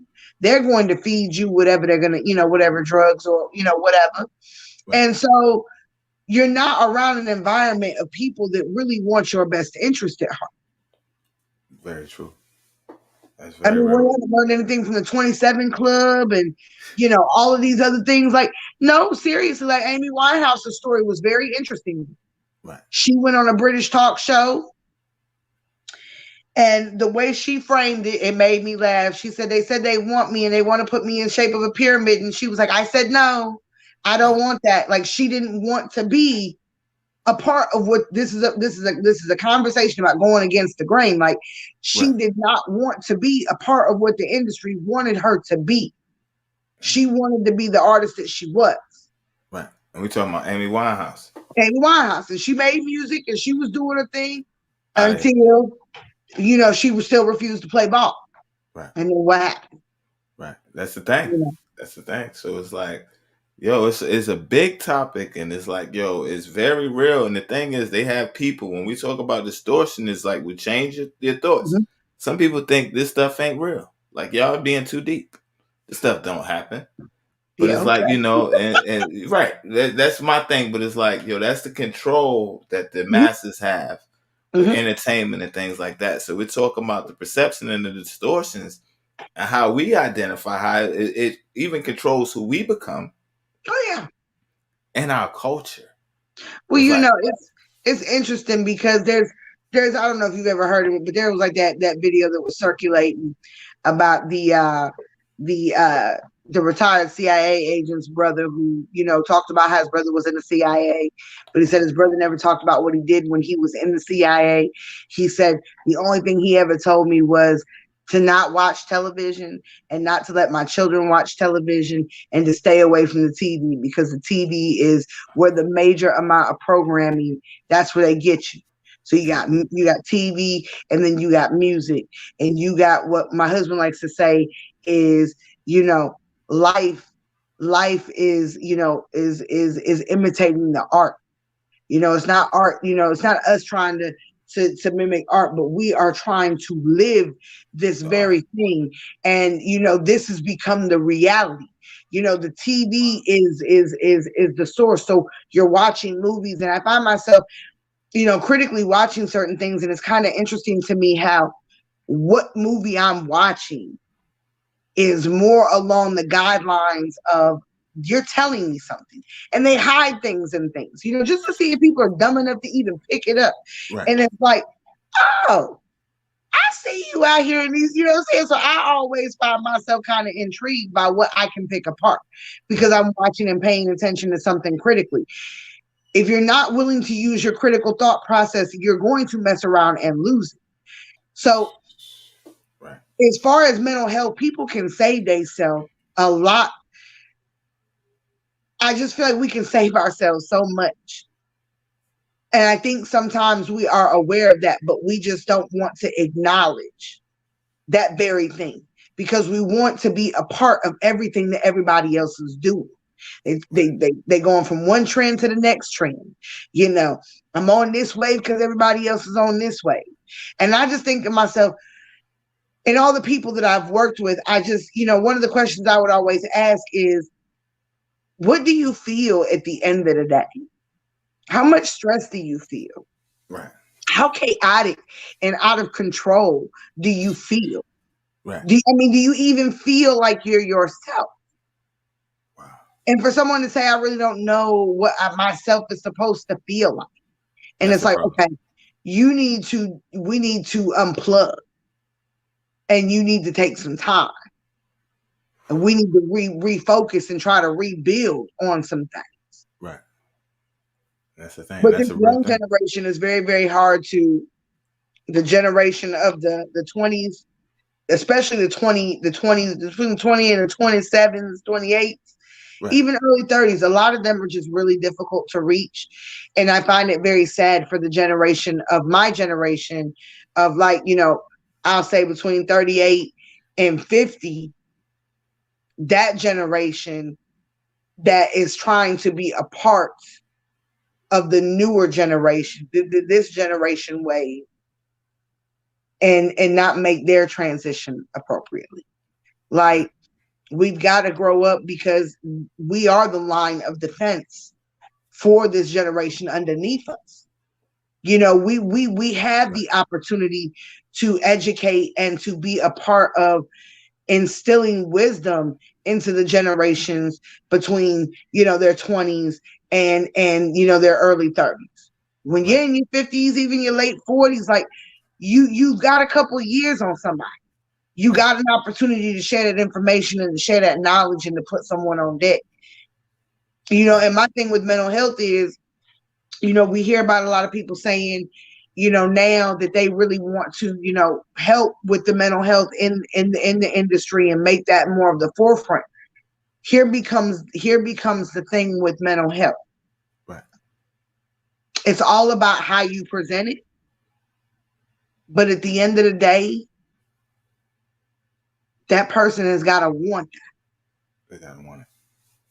we can bring the awareness, but they've got to want the change. They've Right. got to be willing to walk away from the validation.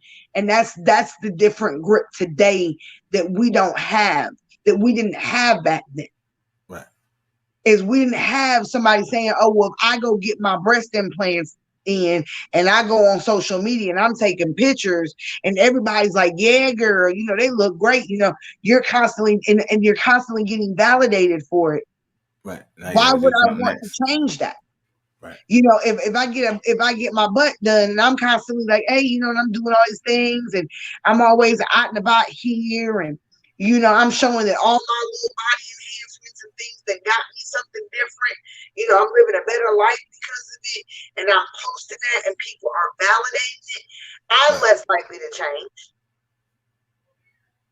but now I'm responsible for how they feel. You know what I'm saying? But really, you Right. don't care too much about how your followers feel. You just want to do enough to keep them chomping at the bit to want to keep following. Right. You know what I'm saying? So it's really a cycle where something has to happen and someone has to feel a certain kind of way To for them to be like, you know what, my enough is enough. self-esteem is getting out of control, or my depression is getting out of control, and I really just need to talk to somebody about this. But at the Right. same time, mental health needs to catch up.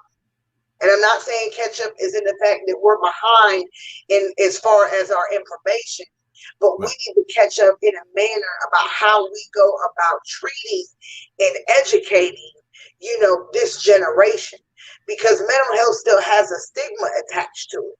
So Right. we need to do a better job at how we promote this. And then we need to do better with the people that we put in positions to because everybody wants to go to school. Everybody wants to be a psychologist. Everybody wants to be a substance abuse counselor. Everybody wants to do certain things. And, my friend Pat, I don't know if she's watching or not, but I love Pat to death. And I love Pat's story. Right. And I love the sincerity and the genuineness about how Pat does her job.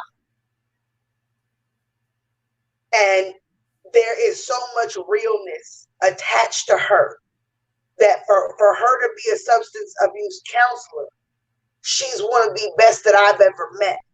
Right. And in my time working with her, when people would want to work with, well, where's Miss Pat? I want to work with Miss Pat. Right. If it's about that, she's just phenomenal. So I think that we need to do a better job with who we're putting in positions to represent the mental health field. Right.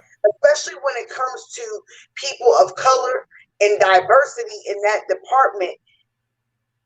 We need to be culturally aware. We need to be culturally aware, and we need to present this in a manner that is relatable and understandable for the people. Right. because there's such a stigma and there's been history around the negativeness of mental health because they have done some really shady shit. I'm not gonna sit there and say that they haven't. Right. I mean, there's a whole 2-hour documentary about mental health and medicine, and it is horrible. It is a sad thing. So I think that the forcing people to participate in mental health, the lack of cultural awareness and sensitivity around, those things, like we were just saying, you're from the suburbs, but you want to come over here, you don't know nothing about over here. Right. Just like somebody from over here can't just walk over there. We need to be culturally aware, culturally sensitive, and we need to really understand how different things affect people and be able to really reach them where they are. That's real right We there. want to get them, but you got to be able to meet them where they are. And you got to be able to say, you know what, I get it. Because at some point in our lives, we've all tried to mirror something. I tried to be T-Boz from TLC. That's who I wanted to be. I wanted to wear the baggy pants in the Tim's school with the little sports bra with the open flam. You know what I'm saying? I wanted to mirror things that were relatable to me and my culture. So I get it. A lot of us in the 90s, we mirrored, artists because the art was so close to imitation of everyday life that it kind of was just like a second flow of nature. Right. And the influence. And I have to respect that now. That's somewhat the same kind of transition. We're just seeing it differently because we have a different viewpoint, and we actually see the destruction, whereas this generation doesn't see it the same. Wow. And that's real right there. The effects of it. Because like you said, now we have the wisdom enough. We've been through it. We've seen both sides. We've seen the effects of it. Whereas like the young ones, we're just trying to tell them, like, listen, is a responsibility that comes with it. It's like we understand what y'all trying to do. The way you're going about it may not be the best way, and not only are you taking yourself down, you're taking a generation down with you. So we want to bring the awareness and let people know, like, yo, it's serious. It's like, yo, even though you might be an entertainer and you thinking it's just entertainment, you're going to be responsible for what you put in the atmosphere. You're responsible for the people that listen to it, how it affects them and what they do, and vice versa. So it's like, and at the same time as a listener, it's like we have to take responsibility and understand, like, yo, this music was made for entertainment purposes. But then it's like, it's a stigma because, like, okay, they listen to you, put music on, you feel whatever. It may be the Bump the Mother, I'm riding for my head. It's one of those type of joints. So the type of mood you're trying to set. Right? So now you go out here and you act the fool. They look at the CD playlist. Well, he was listening to C Murder at the time he did this crime. C Murder is looking like I already got enough going on, man. But then, bro, I really have enough going on right now to be attached to you out here on some foolishness because you was listening to my song. But then on the flip side, somebody might watch Rambo. They're a Rambo fan, First Blood. Yeah, oh yeah. Now they go out. They may be a sociopath. They go kill 50 people. Yeah. Go get a hamburger. Go home, take a shower. Nothing ever happened. Right. But it's like, why is it that when it comes to like movies and stuff like that, people will say, it's just entertainment. But then when it comes to the music, and I get it on both sides because the eye gate, the ear gate, they're both responsible. Don't get me wrong. I'm just asking on behalf of somebody that may be watching the show. So it's like, okay, you got to protect your eye and your ear gates. But it's like they look at it and they look at a movie and it could be just a horror movie, people getting killed, whatever. The more gore, the better. You never heard people say, this horror movies y'all putting out is affecting the community. It's like the Saws, the Freddy Kruegers, the cult classics. Like, we love them. But on the flip side, serial killing is a thing. Oh, yeah. People never put the two, make the connection like, yo, well, maybe this movie sparked this over here. But it's like with the music, it's like, yo, the music influenced you.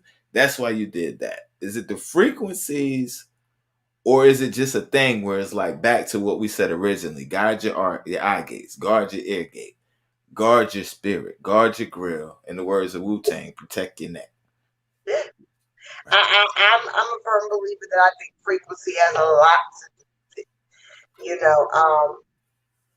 I challenge every viewer today to just go ahead and, listen. Just challenge yourself. Play a couple of different songs of different moves and see what it does to you. If you do it and you're like, okay, all right, I got hype, I got low, I got happy. Now you're able to see that this thing does have an effect on you. Right. Frequencies interact with our bodies in a certain kind of way. You know what I'm saying? So that is a real thing within itself. You know what I'm saying? But God says that, those who have eyes to see and ears to hear, let him hear, let him see. Right. I don't know, when it comes to music, like I said, I guard myself differently, because if the devil was in charge of that, what's his talent gonna be down here on this earth? Right. What's he gonna master manipulate down here on earth? Music is the only thing that is universal language. And when I say that, you got people that can listen to classical, listen to opera. I am a firm believer in, I have a wide palette when it comes to music. I have and I respect different crafts. I respect the art in itself, period. I like classical music. I like some opera music.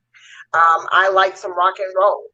Now, we're not getting into heavy metal, your Black Sabbaths and stuff like that. There have been connections between that kind of music, along with like Dungeons and Dragons and stuff like that. There have been some things that have happened, so but I appreciate music on a universal level. Right. But you gotta just respect it for what it is and be able to disconnect from that. And any artist that's going to do it, be aware of what you're branding. Yeah, definitely. Because I find it, what I think to me is sad is I would like to, and maybe this is just my bias. So I'll be honest, and we can say I'm biased, for example. But I would love to see more independent artists really bring the truth and what the craft was really about back to life. Maybe we'll never get that same sound or that same cadence on that, but just what it embodied about being real. And how, that speaks volumes to so many people. We don't have too many female artists out here talking about, promoting self-love for other women, about their bodies, and about, the different shades that we come in and our different hair textures. And we don't embody that anymore. Lauryn Hill was kind of that girl that was really kind of about that on her Miseducation album, But I would like to see, and I'm sure there are artists out there, my husband keeps up with it a lot more than I do. And will share with me, hey, check this out or check that out, which I think is really cool. But I would like to see the independent side have a more powerful voice than the actual industry. And I think sometimes that gets convoluted, or that independent gap may get submerged, because the independents are doing exactly what the industry is doing. Right. So if you're promoting the same music, then it's just a saturation of that very music, and yeah, you're getting likes on social media and people are liking your videos, but it doesn't have that standoutness. Right. I think from the indie side, I think from the indie side, from doing the write ups and just meeting the artists and scouting the radio and Mhm. stuff like that. The thing that I notice is with the indie artists, like with the real, when we talk about like real substance music, I'm not even going to just say indie. When we talking Mhm. about music of substance, Mhm. they're not going to be on social media. They're not going to be on nobody's favorite playlist. It's one of those word of mouth type of things. Right. It's like you hear somebody and it's like, yo, that's dope. What is that? You don't know who that is, yo. This that, and then it's like now you play it. Now you go somewhere. Right. Somebody, what is that? And you don't know this, that, and it's like it circulates like that. Right. Or on the flip side, it's almost like hip hop in the beginning, and that's Mhm. why I love the indie circle. And I say that, people may, what the hell is he talking about? Well, I think the indie reminds me of hip hop in the beginning Mhm. because they used to have the parties. They would have where they would the cool hurts and whatever. They would have the jams. They Right. would have the park jams. You had to have an invite to know where it was going to be. So it's like, yo, we 7 o'clock at Rucker Park Saturday. Come out, all the crews, all the dances, everybody. So it's almost like that. So it's like a pipeline. Because Mhm. it's like when you think about like, a lot of stuff is oversaturated. So you have to have a filter Right. to go through everything, Right. But it's like some of the purest artists, they're working 9 to 5 jobs. And it's like on their lunch break. Check this out. And you listen and it's like, yo, why aren't you famous or why aren't you signed? But I think the more people that I talk to and the more people with these talents that I speak to, Uh is huh. one common thing.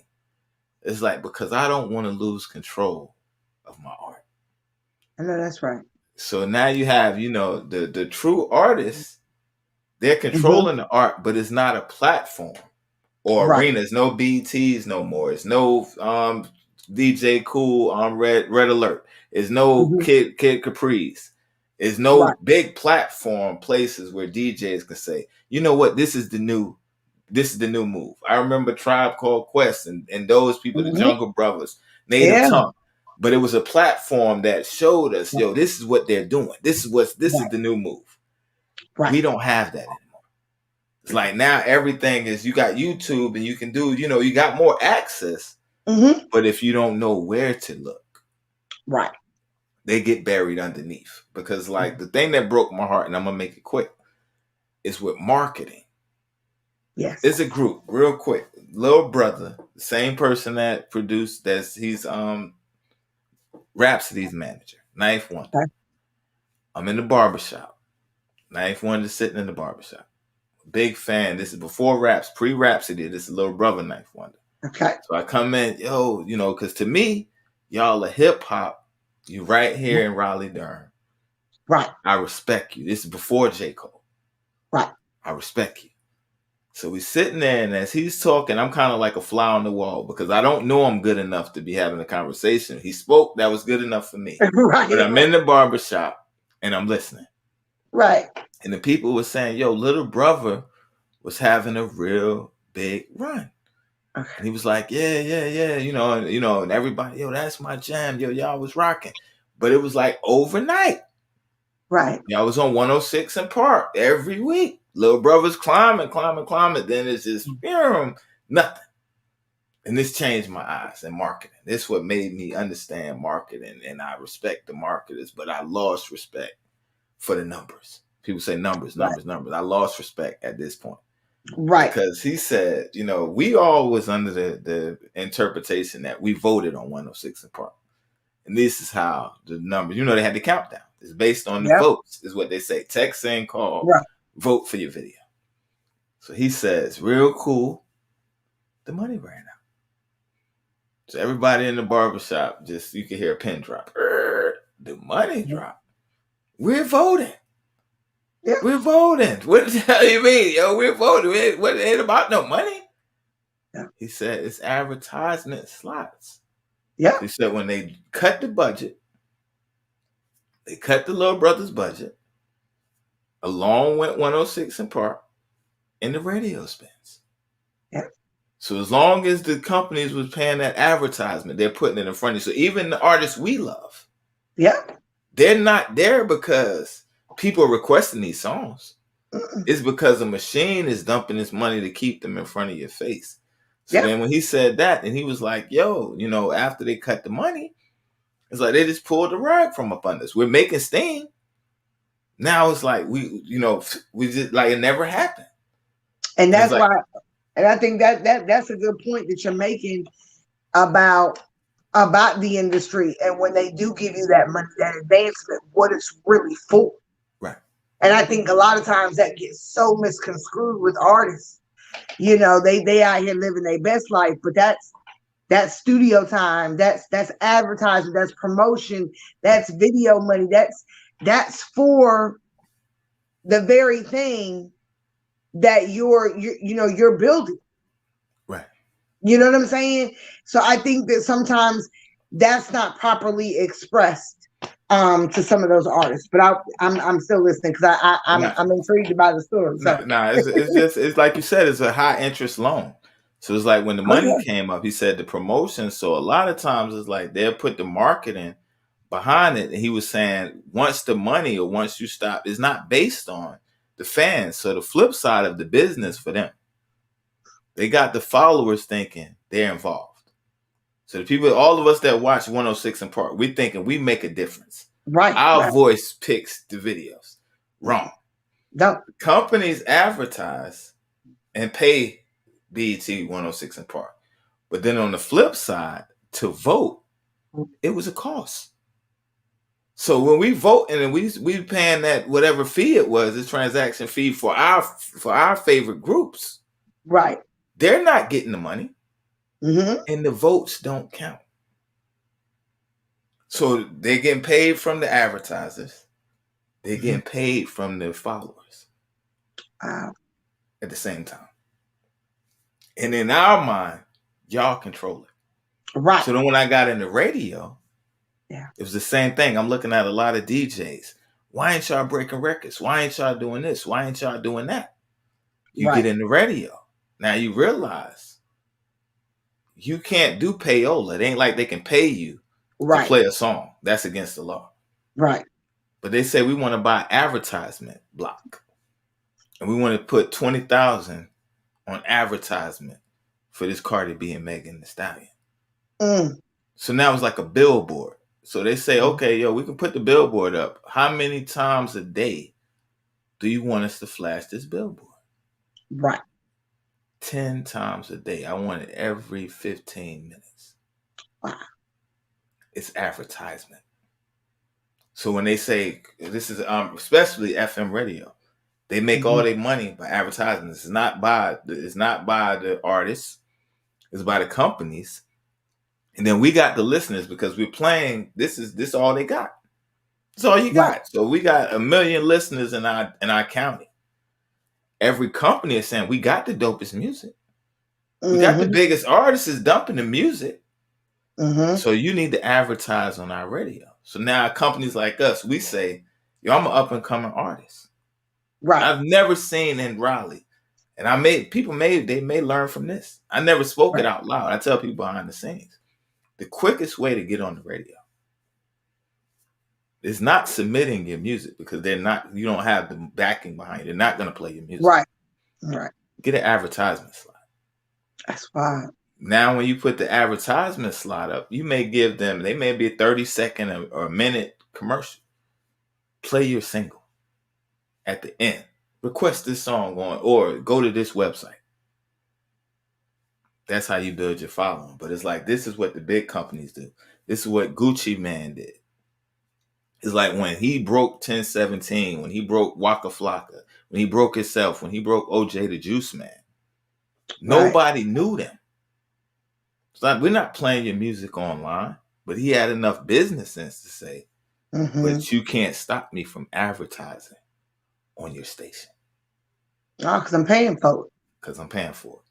That's And right. most indie artists are working 9 to 5s, and they don't have the money to To pay for that invest to slot. compete. And that's why we never hear them. And some of the greatest talented people are at your jobs, or they're the greatest story never told. And Or I, and like, I think and I think it would be dope if more of these indie and underground artists, really had a shot, because I think that would be the balance in music. right, And I think we need a balance somewhere in hip hop. We need, for our younger generation especially, they need a balance of being able to kind of have that, where they're not being promoted to one way all the time, that messes with their self-esteem and their thought process and how they view themselves and what they need to have. And you know there needs to be that balance. right. And music does really promote to us in so many ways. you know I just feel like, coming from a 90s era, there ain't no way this music is competing with what I grew up in. Right. So, but it really is an unfortunate thing, because I think if we had more music that was, if the indie could rise, if the undergrounds could rise, our independent artists were making, if the platform just could make just as much noise as the industry platform on an independent level, it would be amazing to see the scales kind of balance out, like I'm saying. Right. Right now, we're seeing the heightenedness of just a very niche industry. Right. This industry is very niche now. It's only a couple artists on top at a time. Right. It's never a plethora all over the place where you can name, like, I can only name Beyonce, Cardi B, Meg Thee Stallion, Lil Nas X, and that's it. I don't, I don't know. And I think, and that's kind of sad that you can name it like that. Like, when you think about 90s, yeah, you can name some artists, but the list just keeps going and going and going. It doesn't do that now. So Right. you're constantly being spoon fed this ideology this way, 24/7, all day, every day. And then, not to mention the stands, or the fanatic fans who Right. are following these people and keeping up with their everyday lives and trying to mirror this very thing. Right. Then you have They, they give you your token ones here and there. You have Mhm, the HERs. That's, she plays instruments, very soulful of that sound, but it's like mhm, she would be in the 90s, she would be the Alicia Keys mhm. for now. You get what I'm saying? Or you may have the Jasmine Sullivans from back then. They may Mhm. give you now the Summer Walkers or the Scissors, depending on how you look at it. I like So it's her. like, I love her. But right, she's not getting, she gets recognition. I won't say that, but it's like, when you just look at how big of recognition they get, yeah, their names are there. right, But when you look at other names, it's like it just kind of overshadows. right, They were talking about how, I guess, what was it? Who was it that just won the Grammy? At Nas. Nas just won a Grammy. right. How long did it take for him to get that Grammy? For him to let the dude slide down the pole to hell with his name. You know what I'm saying? Because that's But what but people then but gonna then Meg remember Thee it by. Stallion just get one? Didn't she get one? Right. No, Didn't, I'm saying right, I agree with you. But with right. Nas, the thing is, anybody that's not from my era, if I was to ask my mom and say, yo, mom, Nas won an award, she's gonna say, ain't that the guy with the 666 shoes? And Yeah. I'm gonna say, no, mom, that's little Nas X. I'm talking about Nas. If I was to ask my son, who's 16 years old, and I say, yo, Nas won an award, he gonna say, the Old Town Road, dude? That's a problem. Yeah. Yeah. And I don't even think he should have been allowed to have the name, Right, but I guess since he said Little Nas and X, right. it's like, I really didn't take it.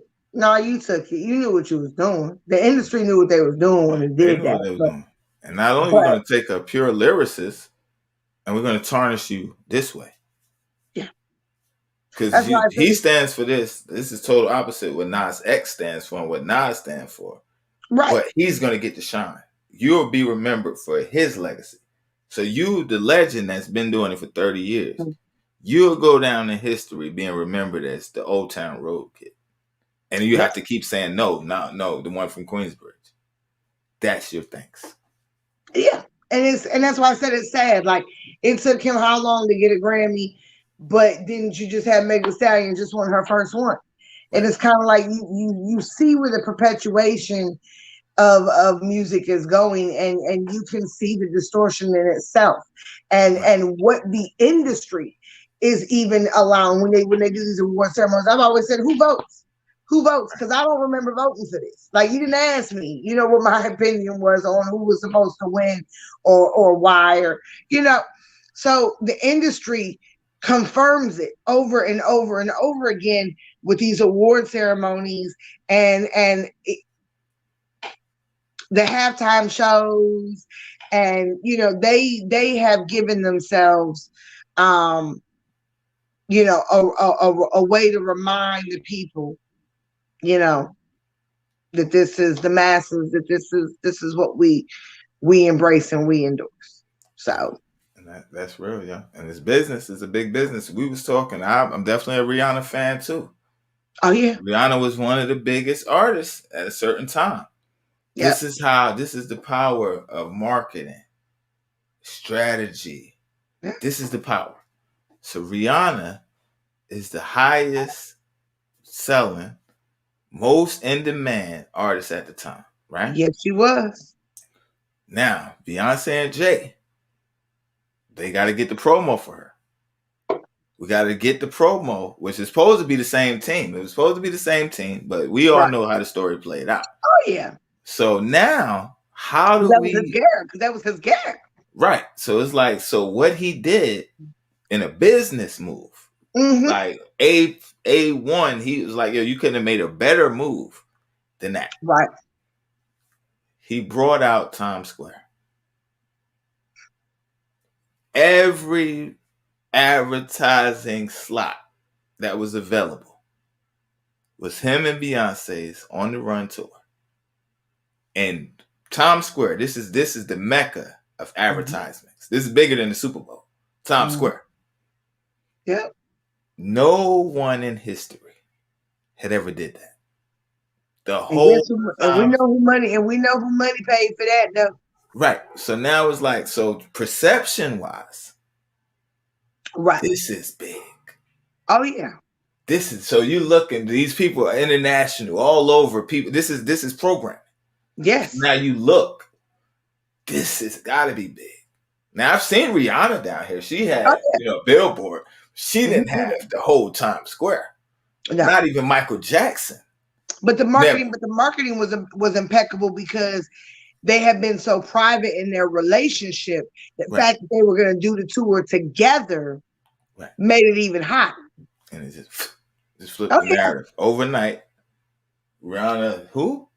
Yeah, On the Run. The On the Run is the what's the what's right now. Right. And it's like Rihanna is like, yo, she caught a bad deal out of it. But it's like, that's the thing of the technology and the power of money. You can make things happen and rewrite history. But that whole, I still want to know what the story, how we'll never know everything about everything. But I wonder sometimes what those conversations really look like. I mean, we know Rihanna did the song, and we know I love it. I turn it up every time. Let me get around the Beehive. Somebody that loves Beyonce real good. I'm gonna turn that Rihanna song on. You better every time. Riding around in the passenger seat of my car. All right, you better not scratch my seat. Watch yourself. You better watch yourself.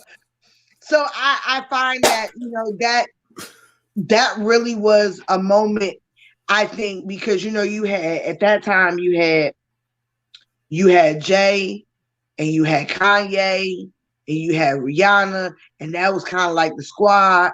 That was kind of like what the movement they was doing for themselves.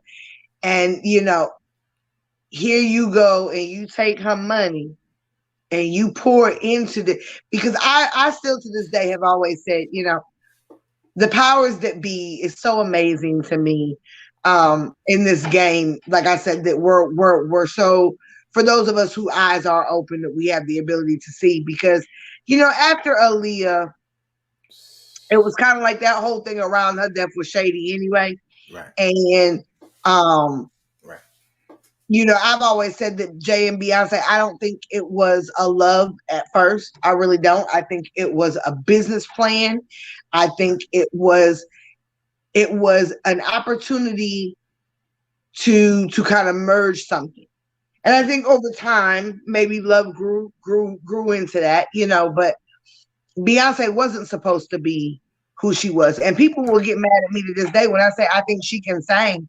Don't get me wrong. I'm not saying she Right. can't sing, but baby, she ain't the best to do it. Let's go ahead and correct that. Right.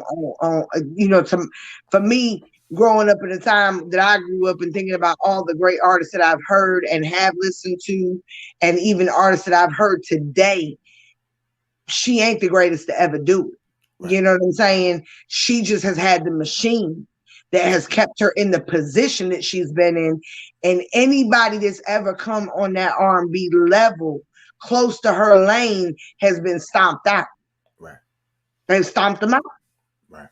So if you stay in this little bitty lane over here, I ain't got a problem with you. Come over here, you got to go. But you come over here thinking you about to do this here, I'm gonna stomp you out. Right. And I've always said that Jennifer Hudson never really got her shot. And she ain't gonna say nothing bad about it either. They every time they ask her about Dream Girl, she's Beyonce, the best. She knows her place with it. Like yo, we all know Jennifer Hudson destroyed her on the stage, but let them ask that question. Right. Jennifer Hudson. So what was it like on Dream Girl? Well, you know, I was a fan. It was Beyonce, and her voice is. Come on now, but Jennifer. You know what's interesting? Anybody go back and look at those. You know, when Destiny Child, the original Destiny Child, right, went through the transition.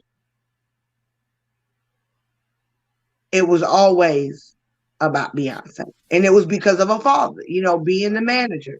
And, you know, I thought it was really sad how they kind of played Kelly out. You know, for Kelly and her to be so close.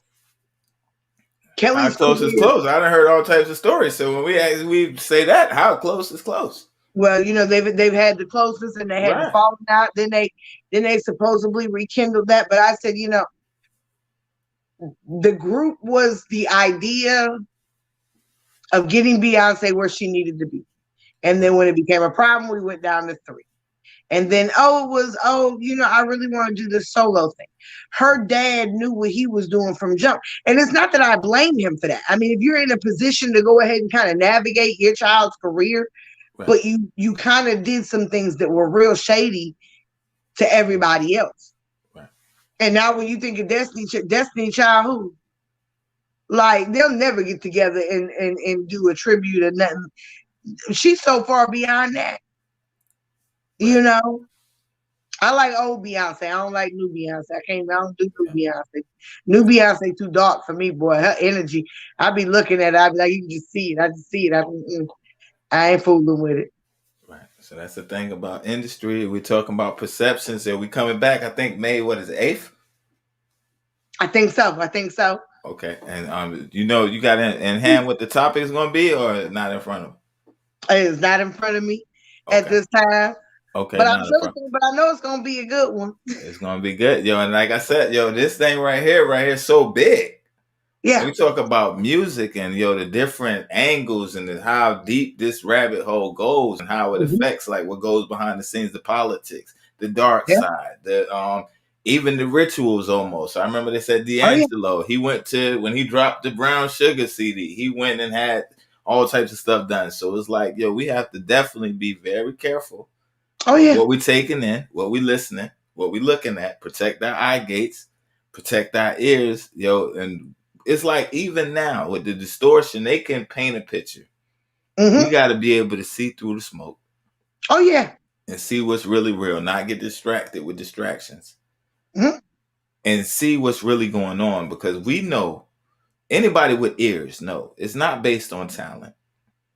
It's not based, when you listen to the lyrics, it's not based on quality anymore. Right. It's like nowadays it's based on, I'm a friend of such and such. Yo, push this record through. Let's make it happen. I give you a kickback on the other side. It's more about the more money I can make, the more confusion it can cause, The Right. more that they can get people not to think, the more distracted I can keep people, the more we can make a rest on it. The Mm-hmm. more what is it, OD, the more people that we can turn into users. Mm-hmm. Seems like that's their agenda right now. And that, you Mm-hmm. know, we have platforms that's coming up and artists that's trying to make a change, but they need the support. They need the people to Yes. get behind them and start supporting that and stop Mm-hmm. supporting perpetuating these bigger people's lives. If the message we don't agree with, it's like Right. let's replace that with a better message. But it's Mm-hmm. like we got to do that as a people. A lot of times it's Right. like that's the hardest part, is getting people to come together and start in the Right. beginning. Even with starting a business, it's hard to get people to come support. So it's like we're gonna keep pushing the pavement. We're gonna keep, as even here on this show, I try to bring a couple different artists Right. in to give them a shine. But it's like when it comes to all this, it all goes hand in hand, Mm-hmm. because it's like without the mindset, Right. if the mindset don't change, you can listen to all the positive music you want or the more negative. But it's like if you have a strong enough mindset, it's like, Mm-hmm. yo, that's just music. It don't affect me. Right. Then it's like on the flip side, Mm-hmm. if you don't, it can control you. Right. So it's like you gotta be, like you said, we was talking about identity, knowing you're comfortable with me. Like, yo, so the crowd is going that way. My Mm-hmm. Bible tells me where the crowd is going is destruction. You don't need to be in the crowd. Like the Mm-hmm. majority is going that way. They're Right. going to the right. You need to be going to the left. So that's my teachings, what I believe. So it's like in the real world, modern day, it's like, yo, these trends and this is viral and stuff like that. To me, that's a red flag. Right. How did it get viral? So even these people, overnight celebrities, or they're pushing this agenda, yo, this is the new person, this is the new person. A red flag goes off to me, Mm-hmm. because it's like, so what price did they pay to get access? Because like some of the most talented people, even the DMXs, we love Mm-hmm. DMX, and I love the support he's getting right now. Yes. But let's be real and honest. After the second, third album, he was the same way. People disconnected from DMX. Mm-hmm. Not his true fans, but I'm talking about you see the response now. Oh yeah. Where was that 5 years ago? Where Mm-hmm. was that 7 years ago?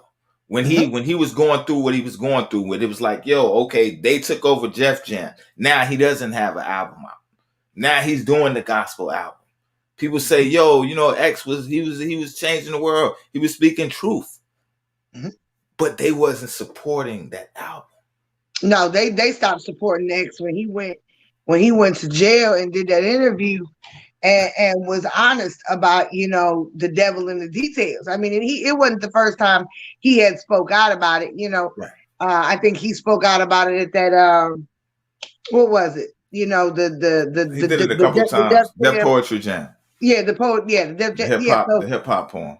yeah, so when he did that, so he's kind of always had this edge about dropping dime, dropping jewels, and I Right. just think that last time when he went, that one time when he went to prison in Arizona, and he was just really on, like, I think Right. that really separated him at that point, where Right. you could see the battle with X, and I think X is a great example of showing the spiritual battle that he was really in. He Right. talks about his story. It just brings me to tears. But he talks about the drug addiction from a child, from being a teenager, and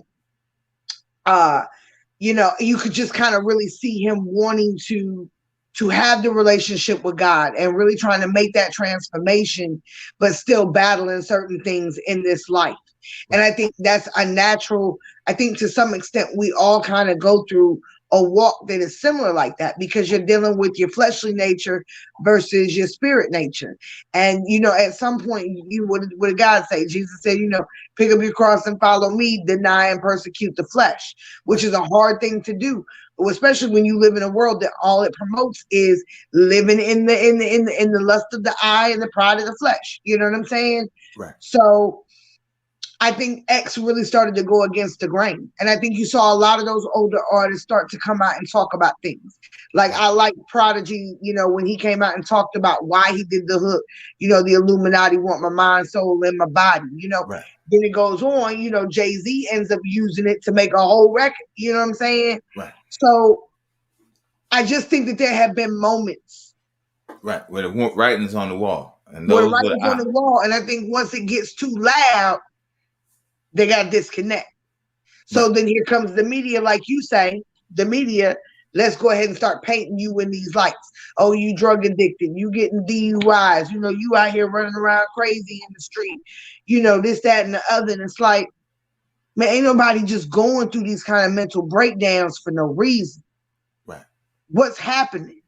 Right. It's just like Cameron said, that industry is sick. The industry's sick. It needs some help. It needs some help. Definitely needs some help right there. And that's the thing. It definitely needs help and it's sick.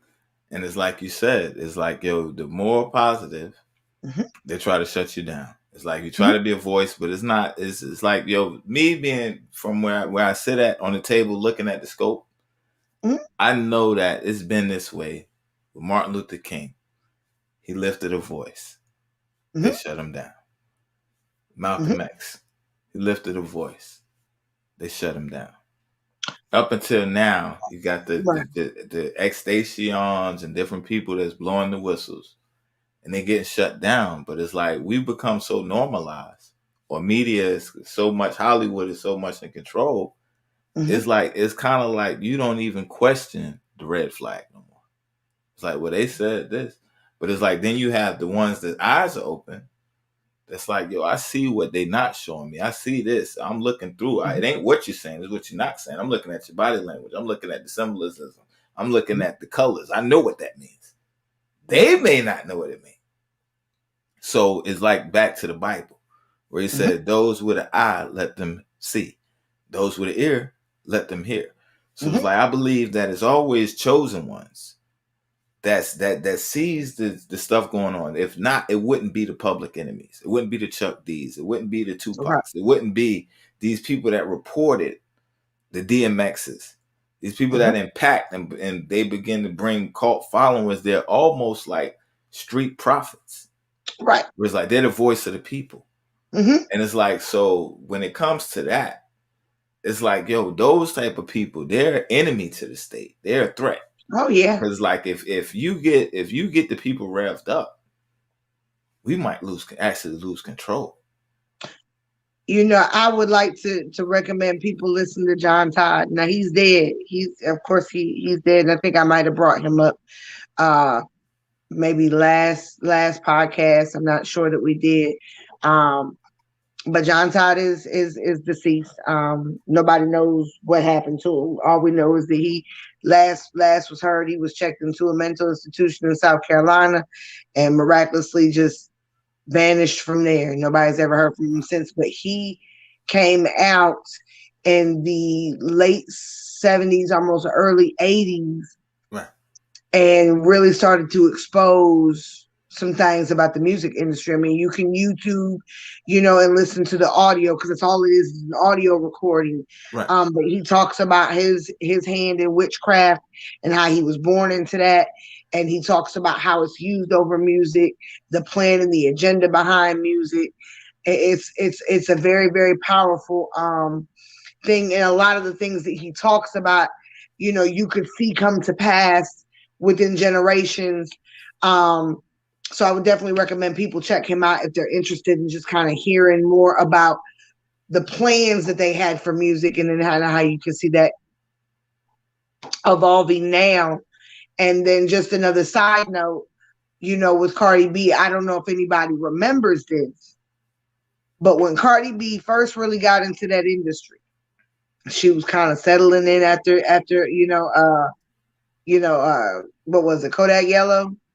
Bodak Yellow. Right. Look, that's terrible. I can't even get the song right.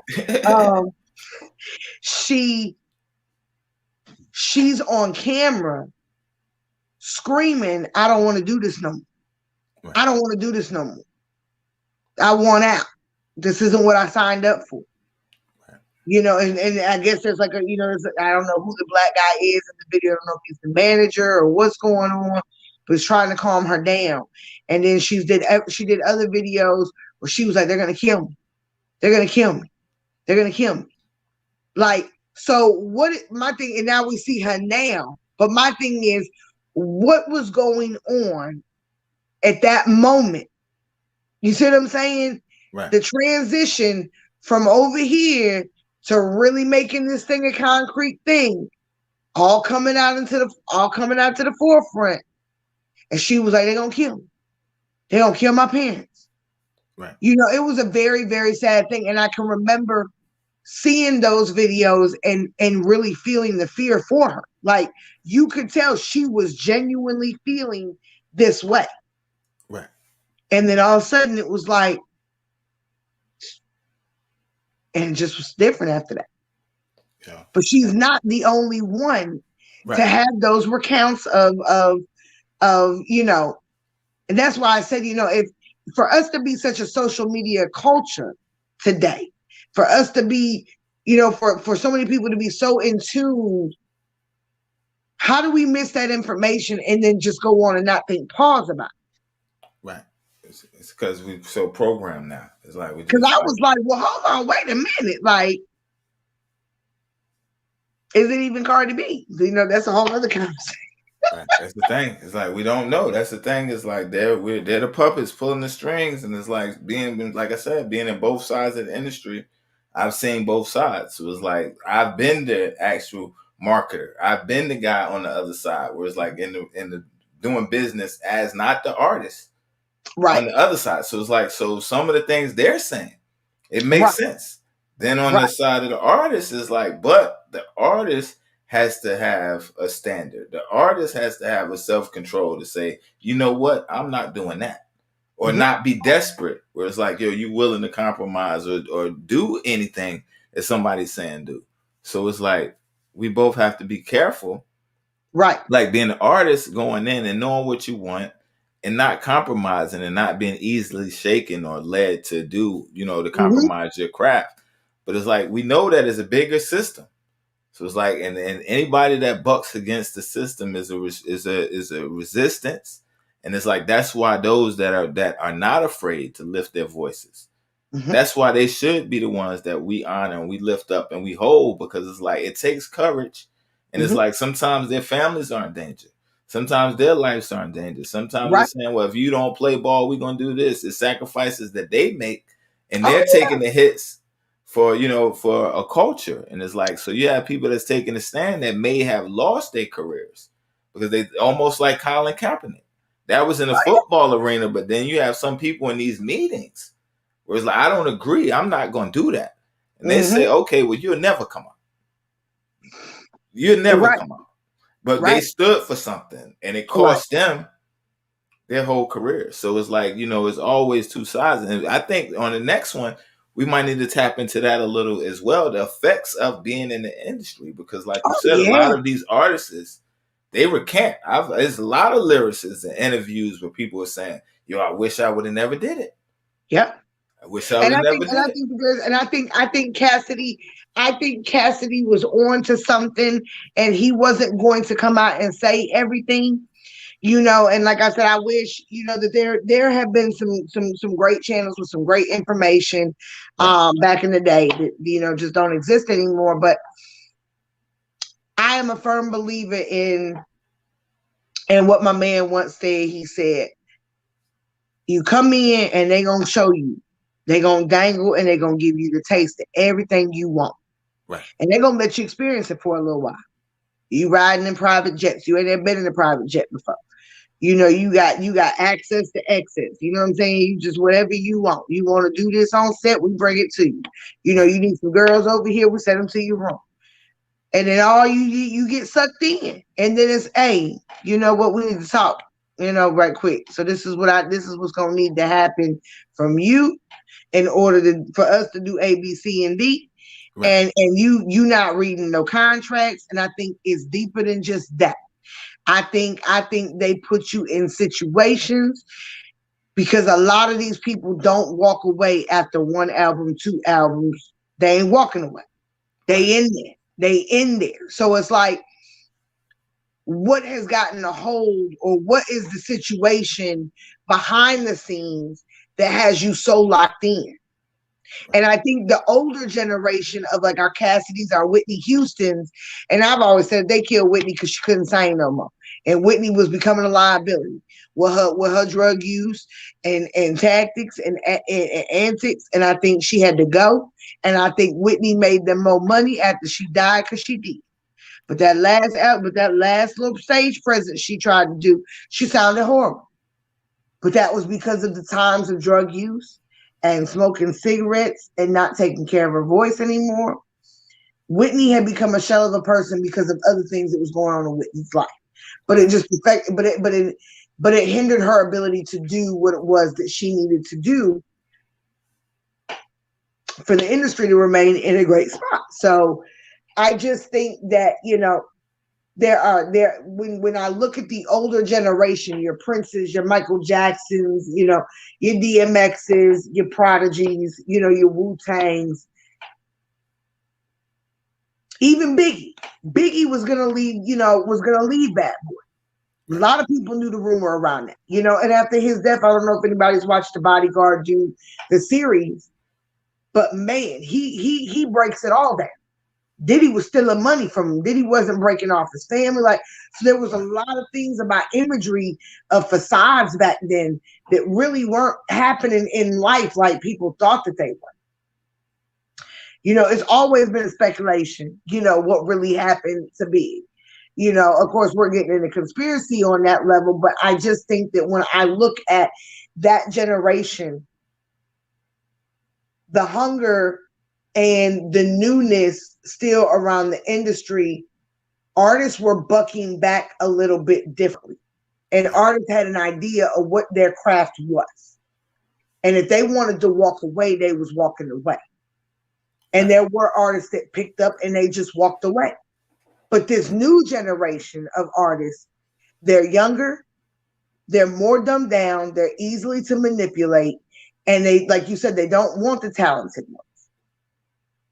They know who they're going after. Right. And they know these people are going to be down for it. They've learned from that 90s generation. They're not going to make the same mistake moving into this era of music.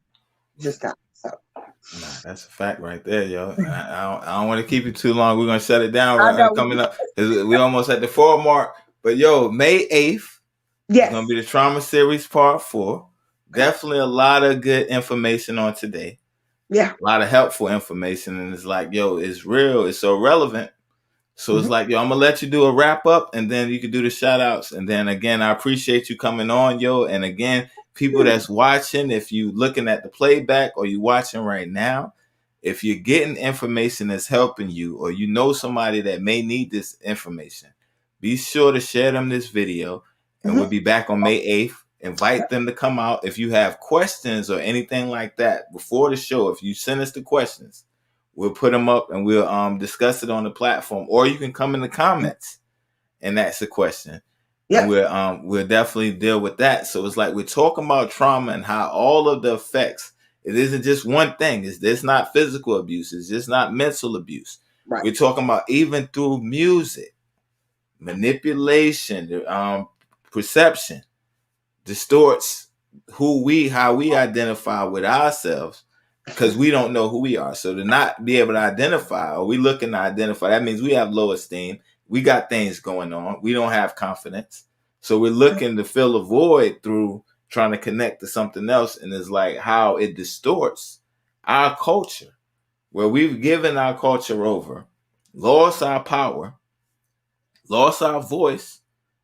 And now they're telling us, this is who you should be. Yeah. And we just gave it to them. So I ain't going to get started. I'm not going to get started on it. Yo, but it's so real. This is why people is like, yo, it's not a light situation.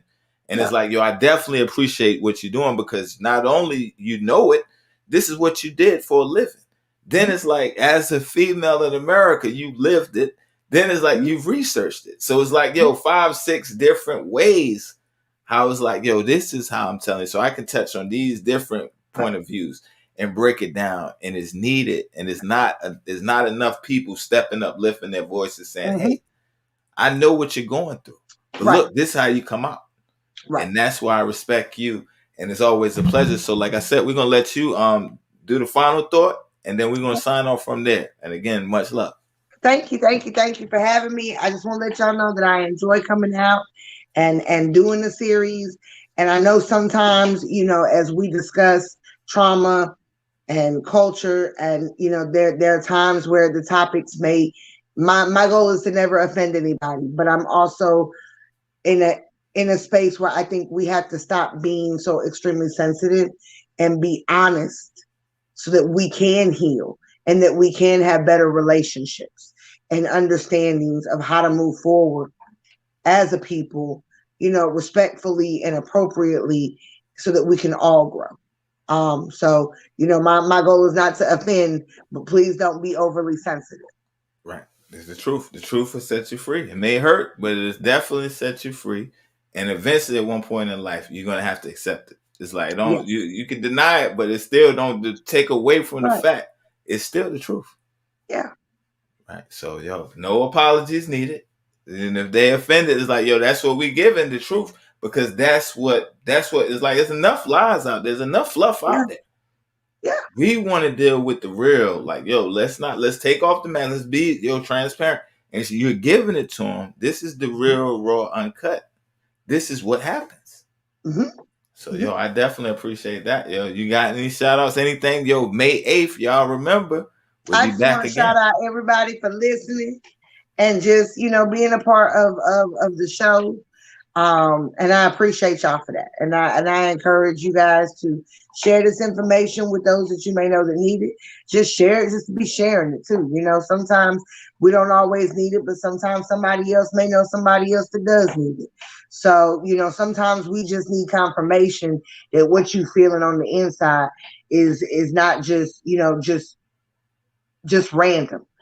Sometimes we need that confirmation to be like, okay, I know I was feeling this way, and I'm not wrong. So I just want to shout out to everybody on that, and let's grow. That's what it's about. Let's do some growth.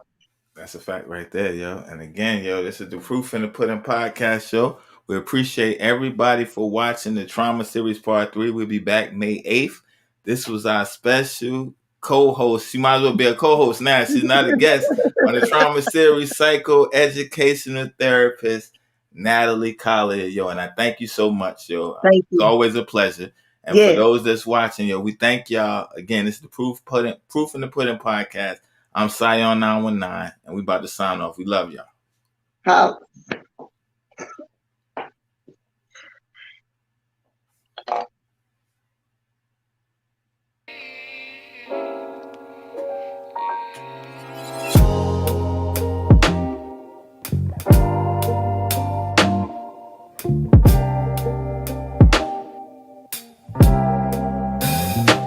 What changed?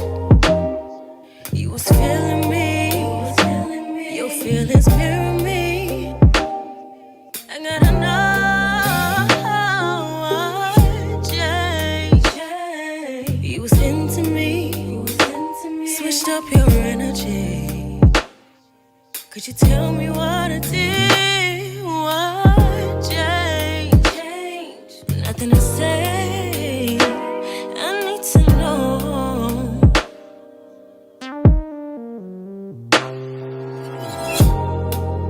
Boy, you played a dangerous game.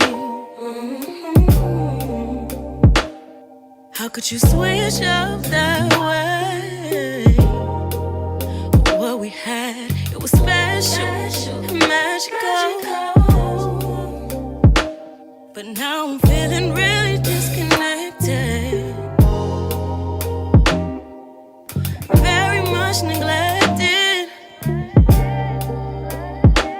We used to have a strong connection.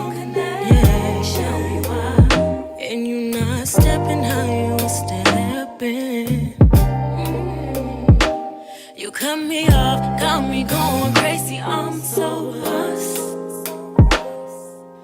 I don't want love if that's the cost.